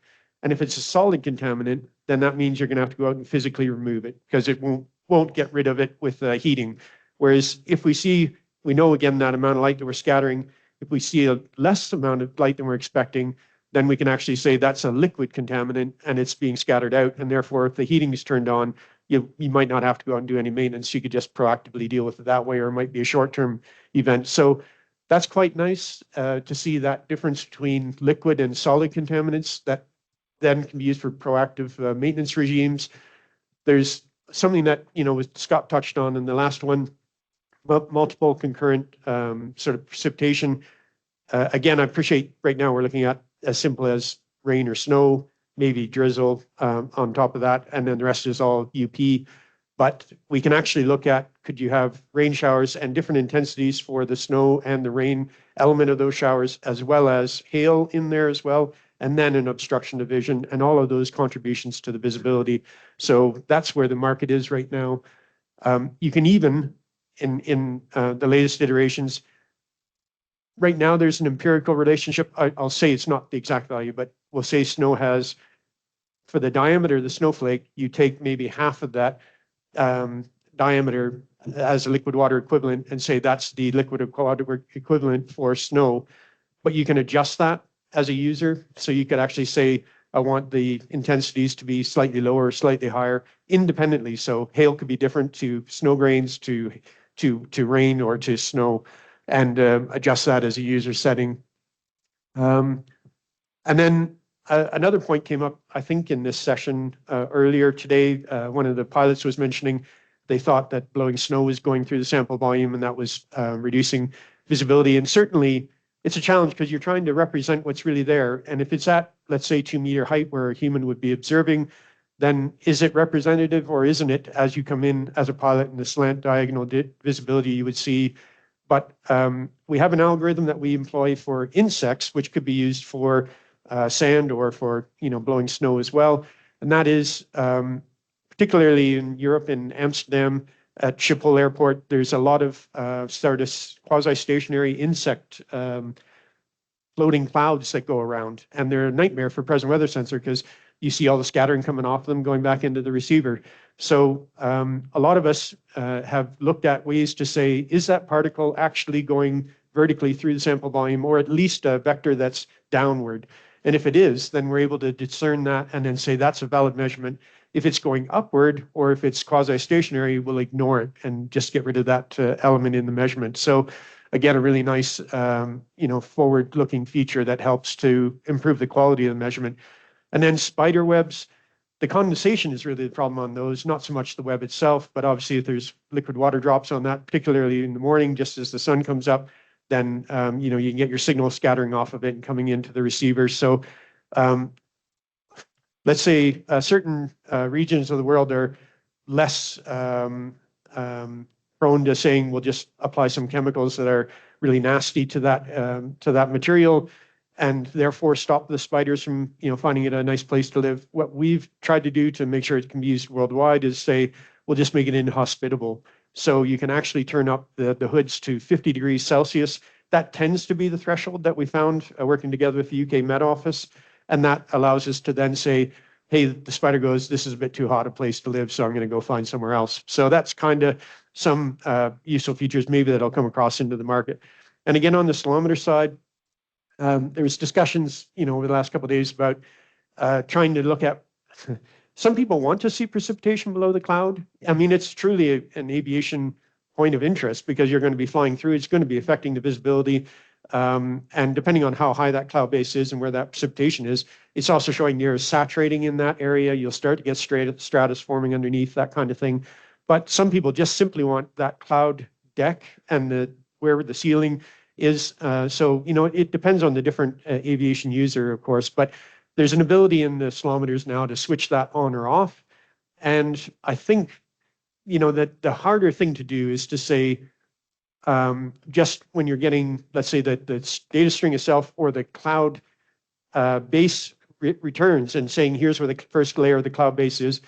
That's really hard because when you have precipitation, you almost report it as that. But if you had the backscatter going in, as people were talking about starting to integrate that into the ASOS program, then you can look at it and evaluate it better and be able to see that precipitation truly and how deep that precipitation is below the cloud. So again, advancements. And depolarization is maybe the last point. We talked about freezing level and trying to understand where that level is, and then how is it evolving? Is it coming down at a rate of 100 feet per minute, that kind of thing? You'd be able to actually forecast that down really accurately to say, based on the last 30 minutes, we know in 2 hours and 10 minutes it'll hit the surface. We need to change the airport operations to account for that. So that's where the market is. I appreciate there's always challenges to implementing that into legacy systems or trying to take advantage of that. And we were already talking about there's data overload. How do you maximize this? But this is where the marketplace is, just so that maybe that's food for thought for the future. I did say, I think on the tours, at least the ones I was participating in, certainly there's an ability to take the new features and run them alongside existing ones. And in those software sort of AWOS systems, either have a new screen or have one that's alongside the existing screen and say, hey, here's the existing approved FAA sort of measurement using known algorithms. And here's the one that's now using the freezing rain sensor to try to see if that's actually freezing fog or if it's actually just fog and not depositing rime. So on that point, Scott and probably a number of other people did look at this sort of work and said, if you take a present weather sensor and a freezing rain sensor, you can actually improve in some conditions, I believe when it's minus 5 degrees Celsius or colder, and a certain response of the frequency of the freezing rain sensor, then you can determine if that's actually deposition or if it's just simply fog really in that condition. That's simplifying to a large degree, but that's something that the decision support software could easily implement into the algorithm and make available to users. And right now, the state of things is simply the present weather sensor says, is it below 0 Celsius, 32 Fahrenheit? And if it is it below 1 kilometer or 0.6 of a mile visibility? If it is, then it's freezing fog. That's a safety case. You're saying we'll go with the worst case scenario there. But in reality, we aren't checking for deposition. And that's where that freezing rain integration could be really nice. Snow pellets is another one. I mean, there's a number of these precipitation particles, and I mean, Scott was just showing about ice pellets and trying to discern that. Ironically, all of the forward scatter sensors are looking at a sample volume, and they're looking at, as it goes through, what is the signature of that? So the amplitude of the signal and the width of the signal that we're seeing, and that helps us to determine what type of particle is it. And we use a lot of intelligence to try to get the most out of that, but we don't look at it when it hits the ground. So you don't know, does it bounce? Does it break up? And that's some of the criteria for determining is it an ice pellet, a snow pellet, snow grain, hail, these other things. So you really need multiple types of instruments, whether that's a camera that's looking at the ground, whether it's, like I said, some other form impact elements of things. These could be combined to get that. But again, you could also integrate other points like the freezing rain sensor, the temperature and humidity, as we've seen in other talks, and those will give us better measurements. But we also need the feedback from the community about, will you accept that? How do we run that alongside existing FAA sort of or other regional approved sort of algorithms and still provide value to the users? So my last one is certainly towering cumulus and cumulonimbus. Humans are brilliant. You can go outside and look around and go, that's a cumulus. That's on, you know, somebody said a really good example, I think it was you, about, you know, cumulus granite or something like that. I'll have to use that in the future, but, you know, just looking at a sort of developing cumulus cloud or looking at towering cumulus, it's pretty easy when you have lightning to say, hey, there must be a cumulonimbus here. But how does that work when that cumulonimbus is coming through the area? We were talking about vicinity of the airport, that there's a thunderstorm.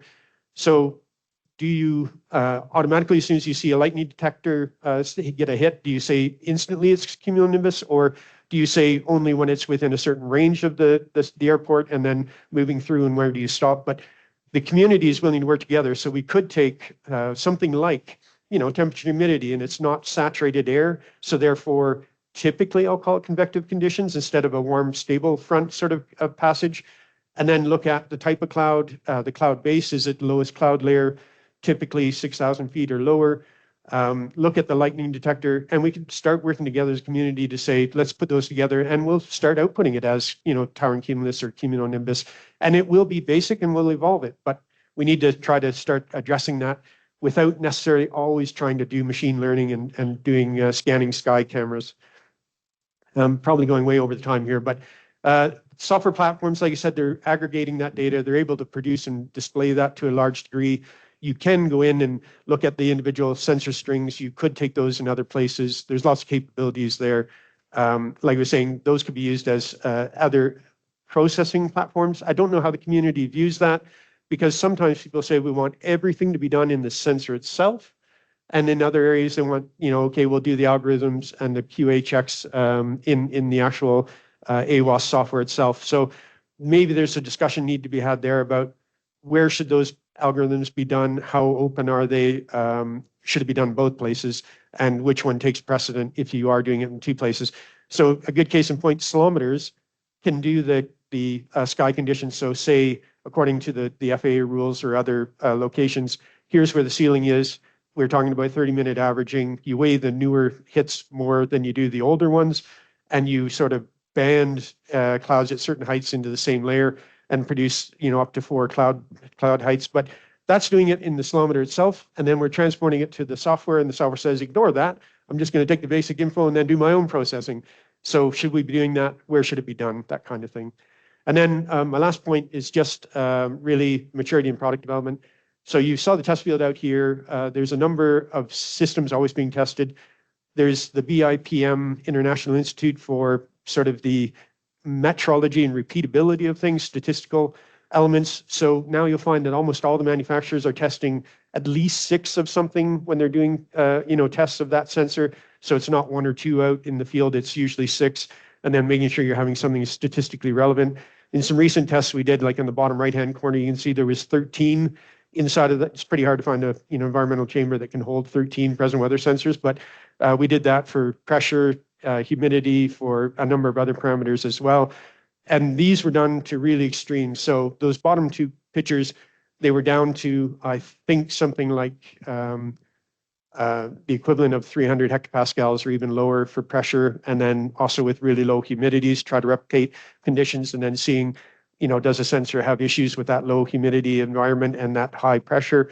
And then on the left-hand side, it was looking at both wind, so trying to produce a strong amount of wind and precipitation, and then how does the sensor perform and making sure that it works. But we did testing where we can show that almost all the present weather sensors now can go down to minus 55 degrees Celsius for very extremes like Alaska and other places, Antarctica, and then up to plus 80 degrees, and even look at gradients over a 24-hour period where you go 100 degrees Celsius within 24 hours. So really trying to show the extremes, but with a very high number of sensors so that you have better quality and consistency.